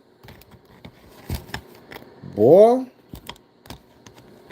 Stupid motherfucker went to jail, but like I say, God has a way of getting certain shit done. So he made you go dig that body up. Basically tell on your damn self because you was never gonna get caught. If you ain't got them to go dig that body up, dude, didn't tell on y'all. Y'all told on y'all. Y'all told on y'all. Everything happens for a reason. For a motherfucking reason. Like, when I was sitting in prison, it was a lot of times I would complain. I'm like, man, this is my first offense. Man, I was in the military. Man, I was also in college. Man, I was 18 years old, and they gave me all this time. But it was also times where I was thinking, you know what? All the shit I got away with in my lifetime, that's why I got all this time. Yep. I'm not just paying for what I did. I'm paying for what I didn't get caught doing. I'm like, people get 30 days or 14 days, and I'm sitting here 6 months, can't go nowhere. Why am I here? I'm like, this don't make no sense. I ain't never, ever been in trouble. In your Ever. situation, you was there because that shit saved your life. Yes, And that ma'am. prison possibly saved my life. This is my thing about it. Like, I had a girl, one of my exes wrote me when I was in the county jail. I wasn't even in prison yet. I was in the county. And I read the letter. Well, I read the first line. And the first line was like, I'm so glad you in jail. I folded the letter back up, started crying, put the motherfucking letter back in the envelope. And by the time I actually pulled that letter out and read the whole thing, I was in Bentonville County Jail. And I was bored. I wasn't getting no mail up there. So I'm like, man, I was going through my old mail. I came across that letter. I'm like, Mama, read this shit. And she was like, look, man, I'm so glad you in jail because all these niggas you fuck with out here on the dope, man, these motherfuckers out here getting shot. They catching these charges, man. You probably would have had a life sentence. Somebody would have killed you, Phil. I'm so glad you in there safe and sound. And I'm like, damn, that hit different than what I thought she was saying.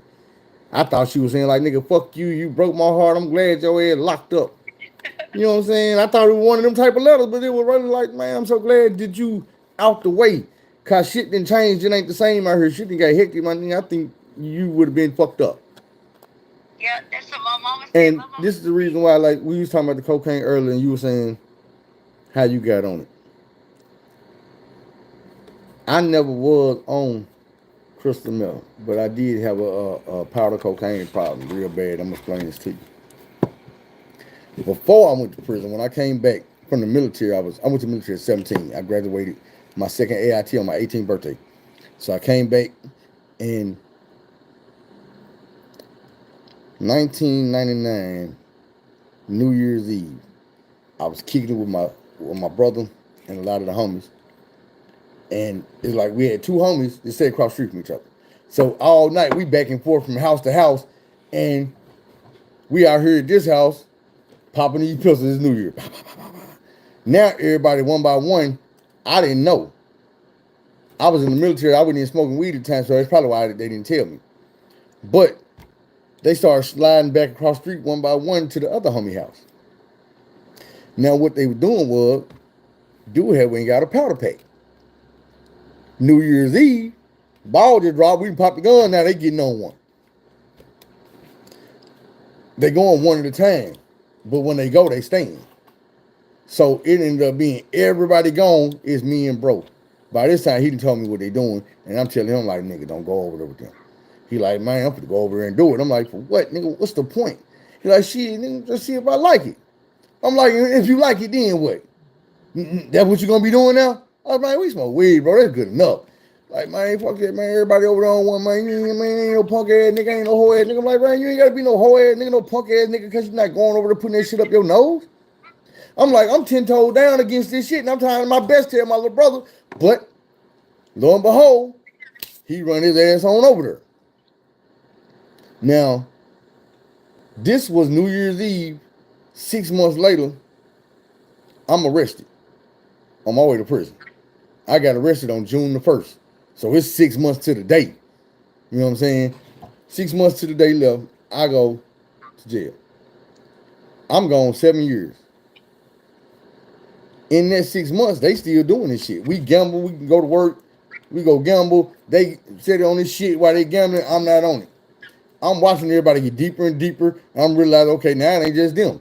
Now the other groups is doing it. The other little cliques and crews is doing it. Other little cousins and family members is doing it. Everybody get together gambling. Drinking this shit. And I'm like, damn, I ain't never been the one to drink like that. But I'm like, damn, all these motherfuckers do is get high. Gamble and shit. Nigga, you just got paid. Half of your paycheck went on that. The other half lost on dice game. And y'all gonna do this shit all over again when you get paid Friday.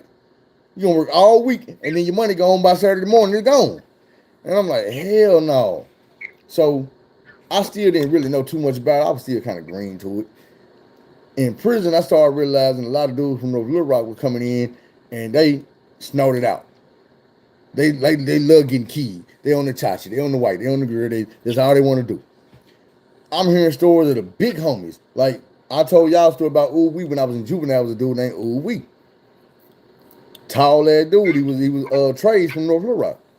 Dude, the one who taught me to do the push-ups and all this shit when I was young and juvenile, like my first trip down.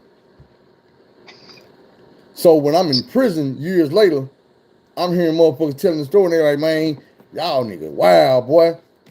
They get talking about, oh, we sister. They like, yeah, man, we used to have us Snowden this shit off our, you know what I'm saying, off our shit. Yeah. Like, yeah, man, she going, bro. She going, nigga. She snowed off your dick and everything. And I'm like, bro, y'all don't have no more respect for the big homie sister than that. Y'all in prison bragging about how you got your big homeboy sister snowing this shit off your dick. That's what I'm like, man, this shit wild. So when I first came home, the first motherfucker I ever rode with it, I seen had it in abundance, not just a little pack that everybody put in on, they were sharing it. This motherfucker riding around with a plate. I'm not gonna say his name, but he was also a dude from the north side. And me and bro riding with him, I'm in the back seat. Bro on the passenger seat, dude driving. Dude got a plate like this with the card in it, and he riding, hit the light at the motherfucking red light. Riding. Stop at the red light. Man, y'all straight, bro. You good? You good? Bro, like shit, let me get. We probably been in the gambling house. Man, I'm seeing, look, this day, particular day, I'm gonna just say it ain't got nothing to do with no drugs, but I seen some shit in the gambling house when they fucked me up. We went in there with this dude. They patting us down, make sure we ain't bring no guns or nothing in here. So we get in here, we on the pool table, we gambling, buying beers and shit. I done lost me about $40. I'm done. That's how I gamble. Whatever I bring out my pocket, when that's gone, anything I win going back in my pocket. The money, this 40 I'm using, stay in my hand. Everything that I win, go in my pocket. Once the 40 gone, I'm gone. So I done got broke. When I tell you it's a black woman here that broke me, an older black woman, she probably like 35, 40. I was like, at the time, I was 18. But we sitting in the gambling house, and after a while, they had got all her money. She fussing and cussing. Oh, y'all motherfucker got me fucked up. I'm gonna call my man. I'm thinking she would call a nigga up here to rob everybody and get her money back, some type of forceful way. Dude show up. I remember what he had on. He had gold, every tooth was gold. He had a long ass perm, like in a ponytail. It wasn't braided up, and then there was a wild ass hair in the back. But this man is probably about 6'4", 350-pound, big fat motherfucker. Gold teeth, black as hell. He had on a FUBU jersey. It was like silver, but it was slanted, red and blue, going across with the 05 on it with the red. I'll never forget this shit. This man walk up in his goddamn gambling house, get the dice. 100 I shoot. 200 I shoot. 400 I shoot. 800 I shoot. 16. Just like that. Started with 100, doubled it up. Everything he won, he ain't counting it, ain't touching it. Leave it down there, shoot it. Man, that man came through there and hit about 8, 9 rolls in a row.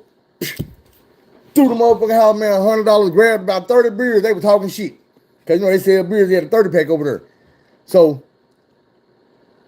all the people you just got their money, they mad. You can't get our money and leave. That's why he threw the house man 100, because the house man ruled. And then he grabbed the 30 pack and like, nigga, I gave you 100. I'm buying the beers cost $1. I gave you 100. These beers coming with me to piss all y'all off, because now y'all ain't got no beers to drink. And he walked about that bitch with all that money. And that bitch turned around and said, I told y'all goddamn my nigga gonna come get my money back. I ain't never seen no shit like that in my goddamn life. Not even with crooked dice, and them dice wasn't crooked. I ain't never seen no shit like that. My man, that motherfucker walked in there, hit them bitches so fast, broke them motherfucker, turned around and left. I said, what the fuck? I ain't gambling no more. I ain't got it like that. I ain't never been the gambling motherfucker to win like that. Appreciate you. I done been a lot of gambling. Man, I ain't never seen no shit like that. Man, one thing I want to tell you is, like I told you earlier, I'm so proud of you. I'm proud of you. Because I know that once drugs and shit, not even just drugs, but once drugs and shit get a hold of a motherfucker, they don't want to let go. And I ain't talking about you don't want to let go, the drugs don't want to let go. I told you, them demons, you got to fight them demons every day. Yeah. It's sometimes going to be a hard fight. Sometimes it might be an easy fight, but it's gonna be a fight every day because that one day you get comfortable and you feel like you got this and you straight, them girls gonna kick your ass. They'll beat the shit out your ass. I'm talking about Mike Tyson ain't got nothing on what you gonna feel. And like I also told you, it ain't just your ass. Because all these people that went through this shit and they love you and they got their faith in you and they praying for you and they hoping for you. You know what I'm saying? You can't let them people down. It's mostly about you and your kids. But anybody that love you and want to see you do better, you take that as motivation, man, and you use it to do better. And not just better, but better than they expected, better than you expected. Yeah, because like when I was in there, like I didn't realize until I got in there, like my family needed me, my mama needed me. I wasn't there no more to do the things I was doing. Yeah. So she had to struggle, and then not being able to talk to her grandbabies, like. And this time, it ain't no joke. They gonna take the kids. I don't get to take the kids of me. You know, they gonna DHS Right. gonna get them. And she not physically able to be able to take care of them. So they gonna go to the inner system, and then she gonna lose not only her baby, but her grandbabies. And I can't hurt her like that no more. One thing is, you never want to be in a position where you look back and see your kids making the exact same mistakes that you made. Yeah, I want the, like I've been trying to all the negative things and all the bad, like they were bad. I tell you, they were so bad. I had no control. Like I believe. But then when I got off drugs, I was totally involved in their life. Like my son reads the Bible to us every night. Yeah. And he's 8.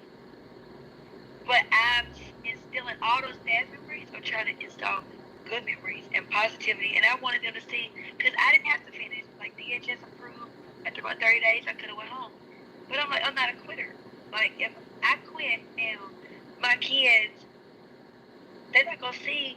Well, Mama graduated. She still did this. The thing is, this what you got to realize.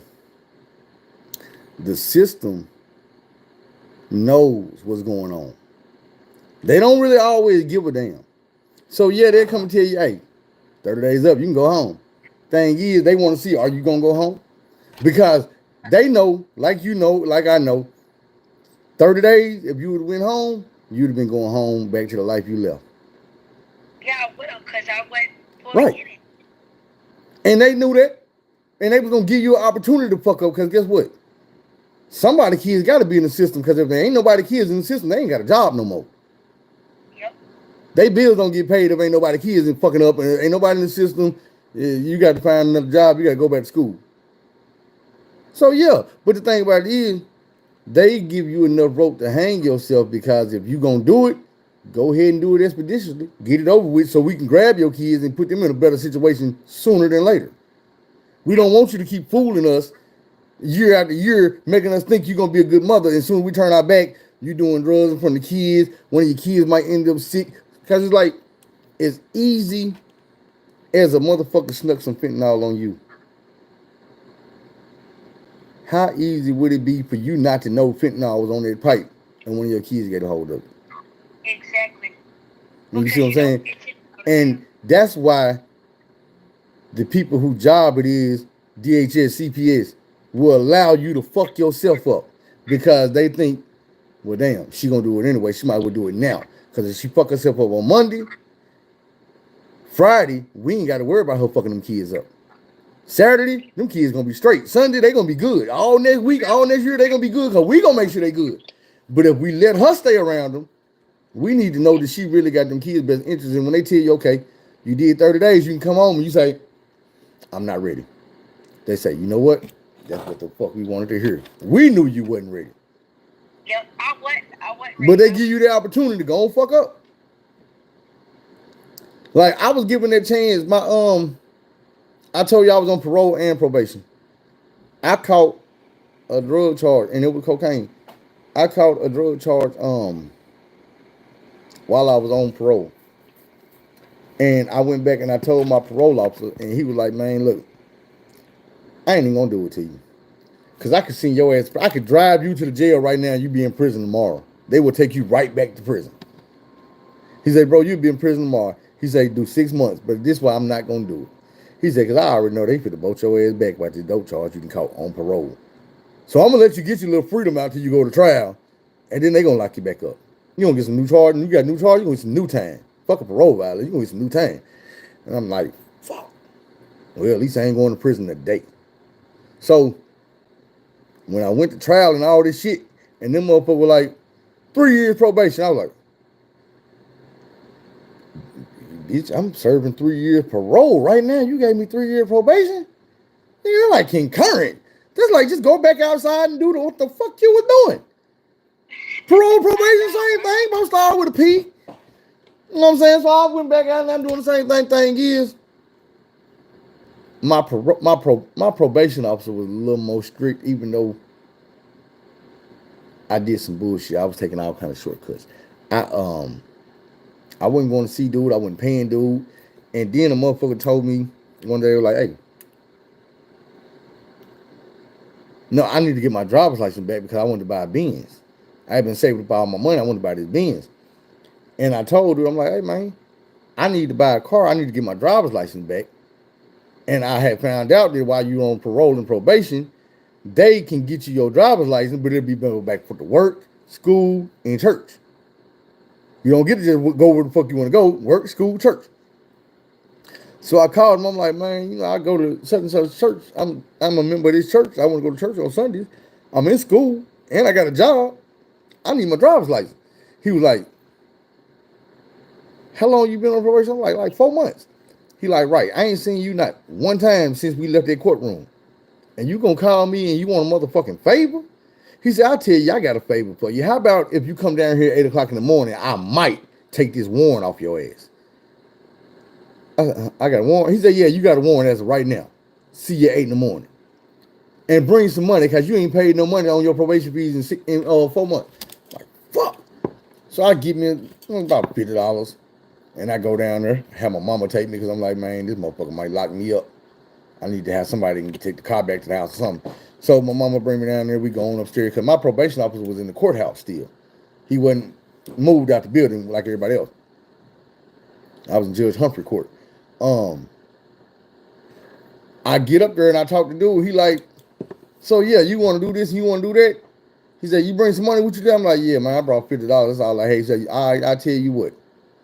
How about you go downstairs and put that 50 on your fees? And by the time you get back up here, maybe I had it warrant off for you.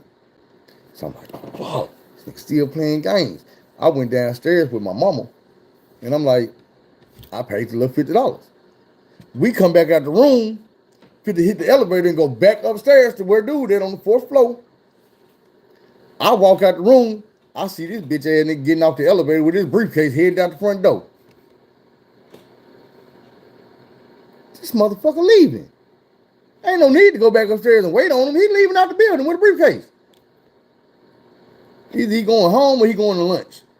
But either way it go, he not waiting on me. I was mad that I gave them folks my 50. I wanted to turn around and go get my 50 back because I'm like, shit, this nigga playing, I can play too. So after that, I never seen dude again. I finished the rest of my 3 years of probation without seeing dude, without paying no money. And people was telling me like, bro, you know you basically been absconded. You think you're going to get off probation.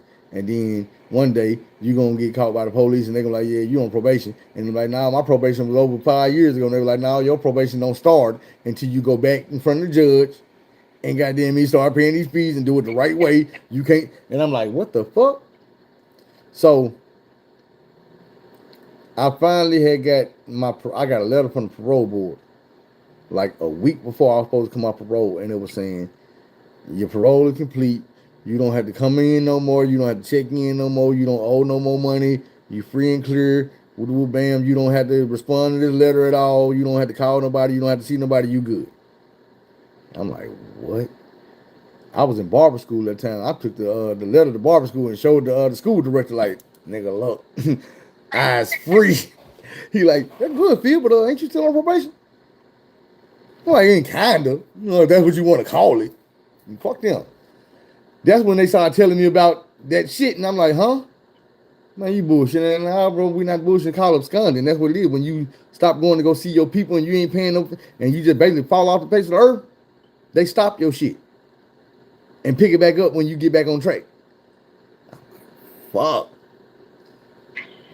I was supposed to come off of probation in 2011. I still ain't seen dude. Um,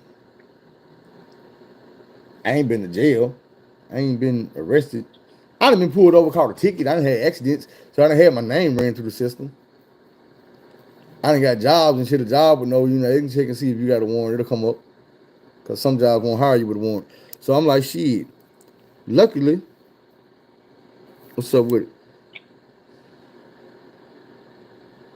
Boy, I seen the name. I damn thought you was my homeboy. But I'm like, luckily, they must have let me out. Because they ain't came back and snatched me up. But my thing is, that's not the way to do your shit, to handle your business or stand on business, because I could have easily fucked up and been sent back to prison. Fucked up and still be on probation, caught 5 more years or whatever. They could have got me talking about, motherfucker, you tried to run away or you tried to do this. Anything. Fleeing. You know how they hit you what they want to hit you with, and all you can do is get mad. That's all you can do is get mad. Talk shit.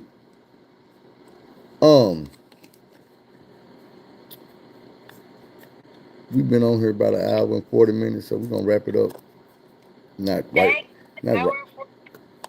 Hour and 40, 41. Shit, sometimes I be on here by myself. Sometimes I look up and it be 4 hours. I'm like, God damn. People gonna be scared to watch this.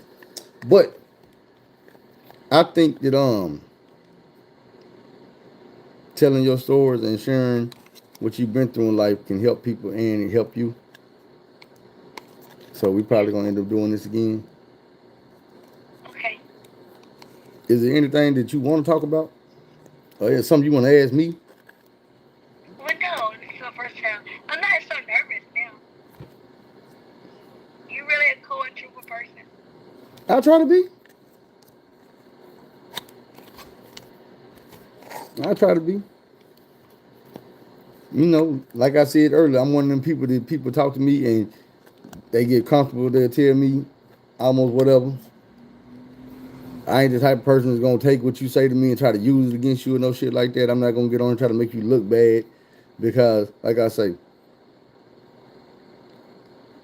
I done did and been through so much shit, and I'm not gonna get on here and sugarcoat it like I was the good dude and I ain't never fuck up and I ain't never do no stupid ass shit or no roguish ass shit or no dumb ass shit, evil shit. I done did a lot of shit, but like I say, the only way to turn that negative shit you did into a positive is to help somebody with it. Yeah, because I was not a good person. Like I had the hardest person I had to face for myself. It's The like, thing about it is, that bad of a person.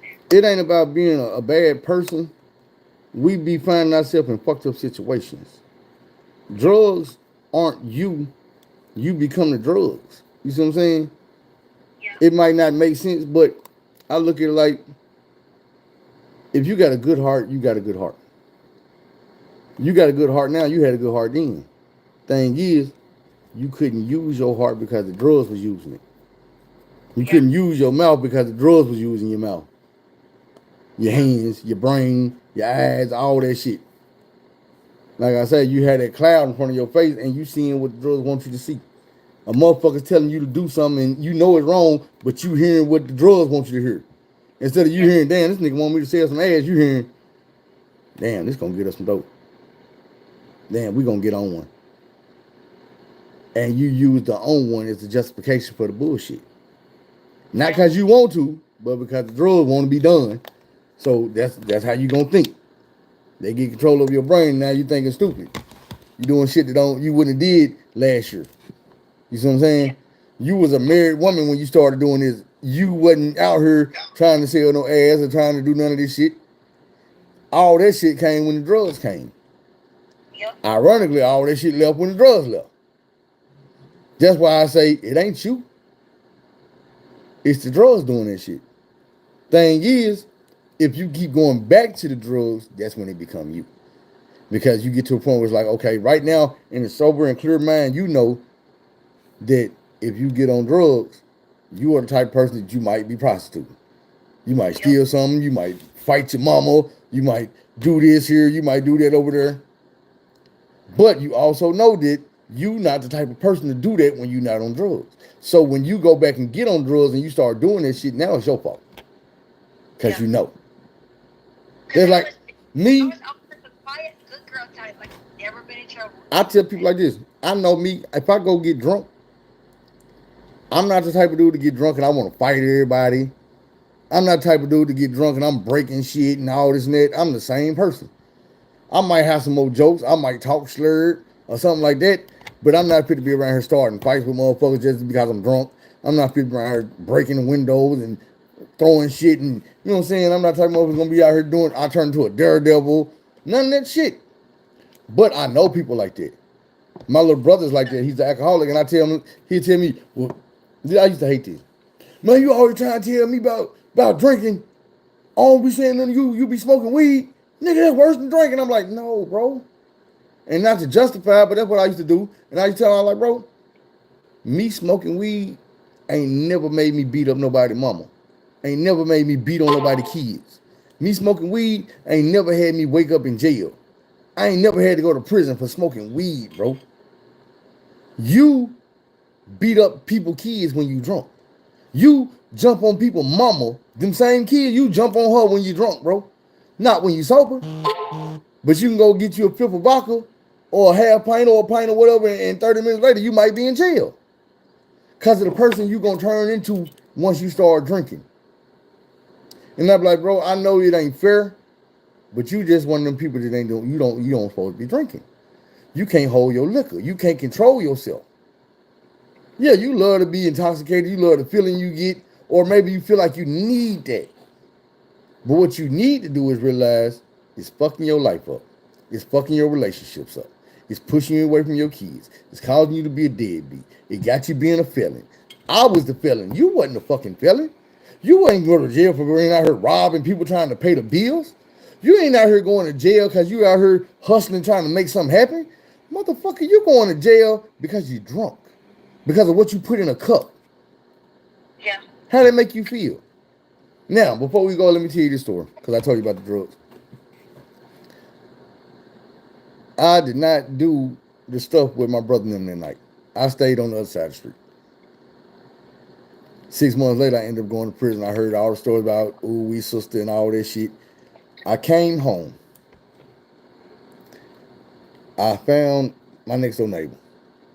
Dude used to sell shit, be on shit, pop shit, smoke shit, drink shit, smoke shit. Whatever you could do, he was doing it.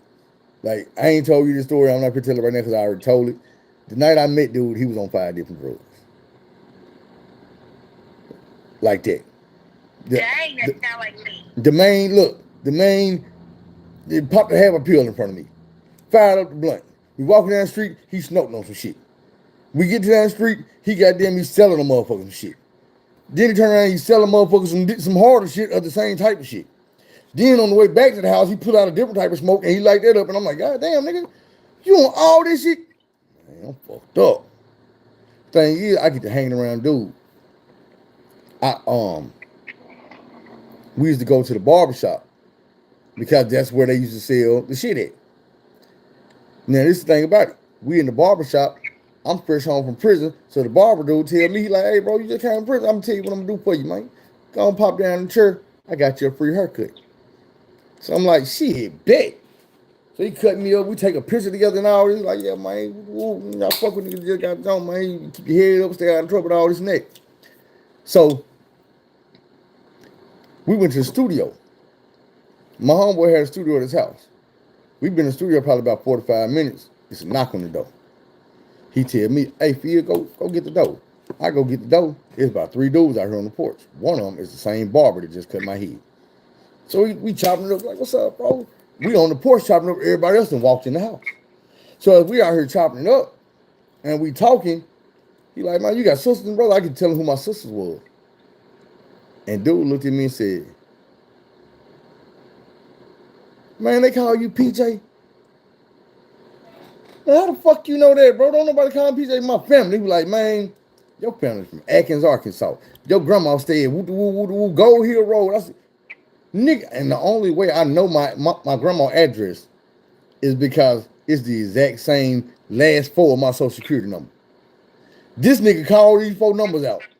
And I'm, what, nigga, who the fuck is you? He like, man, I'm your cousin. I used to babysit you and your sister when y'all were little. Man, my brother named such and such. He like, man, your mama named Wonder. He man, call right now, man, and ask about she know who I am. Man, I call my mama, said, mama, you know a nigga named Woo Barry? He like Barry. You don't know who Barry is? I said, he kin to Naomi. He looked dead at him. He said, man, Naomi, my auntie, that's my brother, big sister. Naomi Berry, I know, because she's my family. She's older than us, but that's like my auntie. Really, is my cousin. Just like he my cousin. Thing is, like, Naomi, she's the one who was a school teacher. She taught my mama and them growing up. So my mama knows exactly who these people is. She like, nigga, yes, them your people. Like your people. I'm sitting on this goddamn porch with dude. Everybody else in the studio, this motherfucker already took a liking to me. He cut my hair for free. He just told me while we were talking, I got 3-4 more haircuts for free coming if I want them. I'm like, hell yeah. That night, I got loose in this studio, kicking with my family. I got to doing shit that I wouldn't normally do. Now, I told you, we used to go to the barbershop. Sorry, hold on. Can you hear me? Yeah, I can hear you. Hold on, I was getting my phone. Shut up, dog. Sorry. My mom and y'all be blaming us here all the time. He said, damn, I missed the whole show. Huh? Now, when my people got hurt, like, damn, I missed the whole show. You ain't missed the whole thing, bro. You can catch it on the replay. What I'm saying is, I got super loose and comfortable that night in the studio because I was doing what I love to do, which was music. And then I had found a family member that I didn't know. So now I'm even more comfortable because all these dudes in here is just dudes to me, just dudes I done got cool with.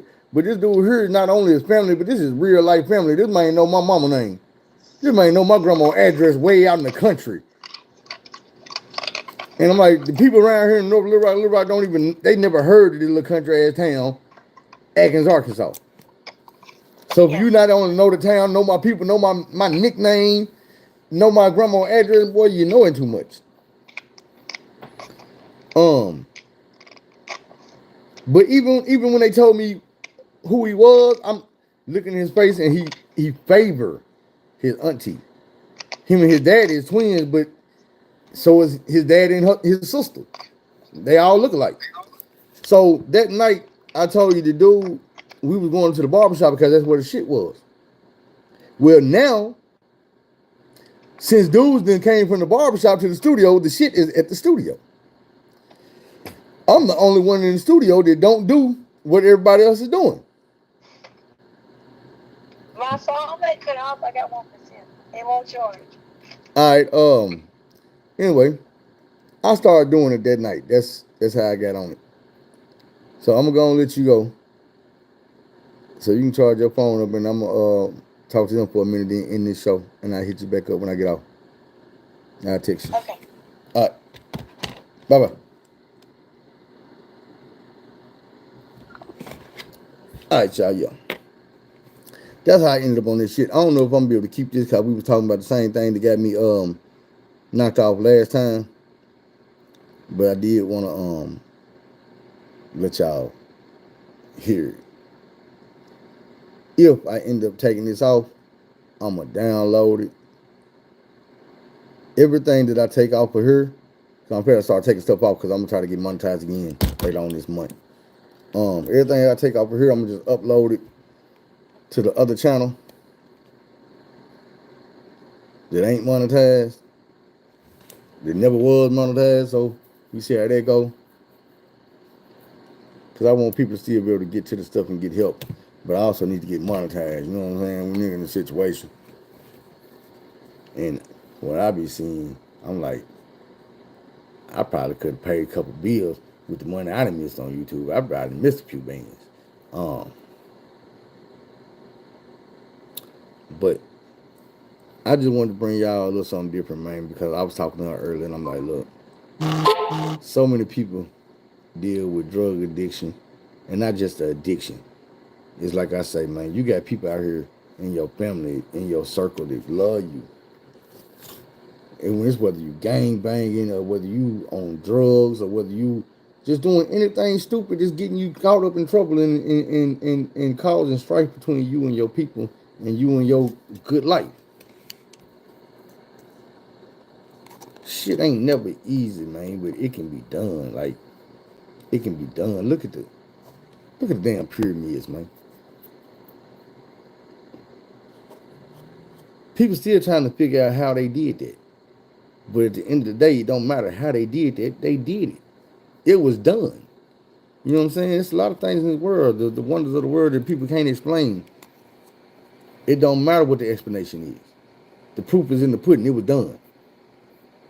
You can't look at a Corvette out there on the street and tell me just because you don't know how they made it, it ain't real. Now that motherfucker real. It's out there humming, motor running, you jumping in, you flying up and down the street. Yeah, it got made. You don't know how they did it, but it happened. My thing is, man, I want everybody to leave off YouTube better than they came on here. Meaning, I always want to give you some information when you watching whatever you watching that got me involved. I wanted to be some type of informative. I wanted to be something that you're gonna be able to use in some aspect of life. Even when we talking about Diddy and Meek Mills and shit. Like my nephew asked me today, man, I don't care about these rappers and all this stuff, man. They paying me? No, they ain't. But they influencing the young minds. And them same young minds is who we need to run this country in 20 years, bro. I say, do you know how many kids running around here listening to NBA YoungBoy calling this man top like he really somebody OG? Like he really is going to lead them to the promised land or something like that? No. This man leading y'all to death and destruction and he getting paid for it. Do you think that these record labels don't tell him what to write about, what to say? And then they tell him, bro, just do it. Start all the beefs you want. Talk bad about these folks. You can send these kids on one. We're going to protect you. We're going to make sure can't nobody get to you. We'll put you on house arrest. Look, we're just going to make a case up and say you got the gun charge and these kids going to eat up. It's all entertainment. The same people who make these stories, make the movies that you look at. You see people flying, Superman and shit. You know what I'm saying? Kids think Superman real. They think NBA YoungBoy real. That's a character. Nobody was born in this world and you look at this and say, hey, birth certificate say NBA YoungBoy. No, that man is a real person. NBA YoungBoy is a character. NBA YoungBoy is on house arrest. Been on house arrest 20 years now. Writing music, talking about ops that he don't got because you on house arrest. Bro, you ain't had time to get into it with nobody in years. You ain't seen nobody in years. You ain't been up close to nobody in years. Ain't nobody been up close to you in years. None of that. You see what I'm saying?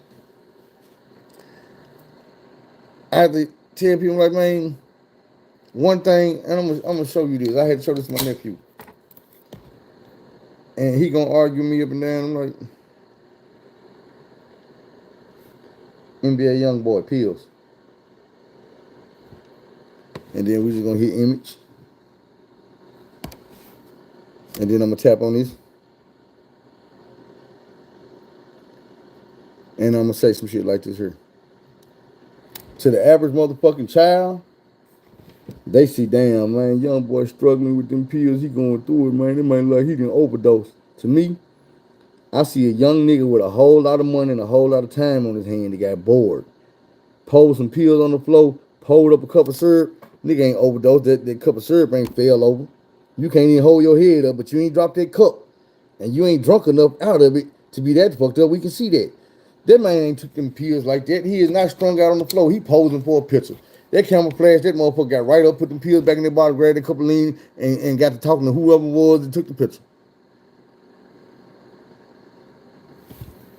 But he made it look good. The caption say, and that's why I don't pick up my phone when it rings. No, it ain't. You trying to make it seem cool, man. Y'all be calling, I don't be picking up because I be high as hell. No, it ain't, bro. That's not why you don't pick up the phone. You probably do pick up the phone, but it sounds good when you're posting shit on motherfucking IG. Thing is, show y'all another picture.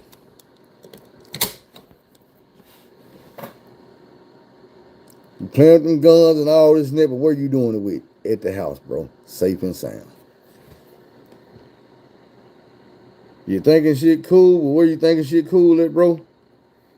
You got the gun with you, but where you at the house, bro? Safe and sound. You do your video, you be in the backyard, you be flashing all that money and shit, but where you be at, bro? You be at the house, safe and sound.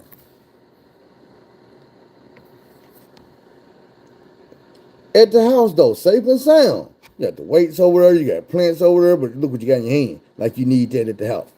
Your homeboy need that at the house. Boy, you ain't going nowhere, you ain't been nowhere. But this is what I be telling y'all. 12, 13-year-old, 10-year-olds, like she was saying, 10-year-olds see that shit and they don't decipher that this nigga ain't left the house to have no ops. That he got all these guns, but you live in a gated community, bro. Your ops is not coming to this gated community, running up in your house trying to do nothing to you. Now, you can say, well, what about when dude and came and stole your umbrella out the Bentley or out the Rafe, man, and they were running around your garage? Cap, prop. You mean tell me young dudes got up in that gated community, got up in your house, smart enough to do all that, but all they took was an umbrella? They snatched the umbrella out the door of the Bentley. This is my thing. Then you got into a little fake beef with Jay Prince about it, because he was like, man, I got your shit. Now, we really supposed to believe that Jay Prince called you to give you an umbrella back? Y'all got into it. You went off on him, made you look even harder, because you're like, oh, somebody stood up Jay Prince. Cap. Promotion. I bet you Jay Prince made some money off of that. Just like Jay Prince making money off Drake and them. And he's like, hey, can't talk about Drake. That's my paycheck. Y'all don't be understanding and knowing that it be people way over here that got investments. Like I be telling y'all, how many of y'all knew that Snoop Dogg was kicking with Puffy before Death Row? Puffy sent that dude over like, Brian, I can't really sign you, blow you up over here on the East Coast. You gonna have to get with Suge. What Suge tell y'all from jump? Man, I made dude. I put an image together for dude. Bruh, I believe it. Why do I believe it? I'm gonna tell you why. Because I remember Snoop Dogg having this much hair. Talking about, hey, with your mama and your daddy island, baby. Bruh. Next time we seen Snoop Dogg, this man had a throw this big. Me being a barber hairologist, I'm gonna let y'all know. Hair grows an average of half an inch a month. That means in a year, you will get 6 inches. Don't tell me 2 months after you goddamn me was in that video, you dropped another video and your motherfucking hair had grew 16 inches. I'm not going for that, bro. Now, when I was a kid, when I was young and impressionable, like the one we talking about, yeah, we went for that. But goddamn me, what Suge was saying, man, we made this dude. She said she enjoyed talking to me. I'm cool as fuck. She was like, man, we made this dude. We the one put the hair on dude. We the one told him you got to be from some, pick a gang in Long Beach, nigga. That's where you gonna be from. We don't want you to be from LA because if you be from LA, then people gonna know that you ain't from LA. These niggas in LA know that. Them niggas over there, well, they gonna be happy to have somebody blowing up in their town. There's all kind of people from LA. There's nobody from Long Beach.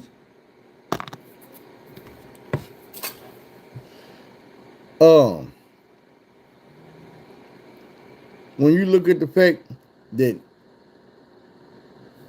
Puffy was telling Game, man, you got to go to the West Coast if you want to get on. Now, I remember Game saying, woke up at the coma 2001, about the same time Dre dropped 2001. His story was he had got robbed in the trap, got shot. He was in a coma.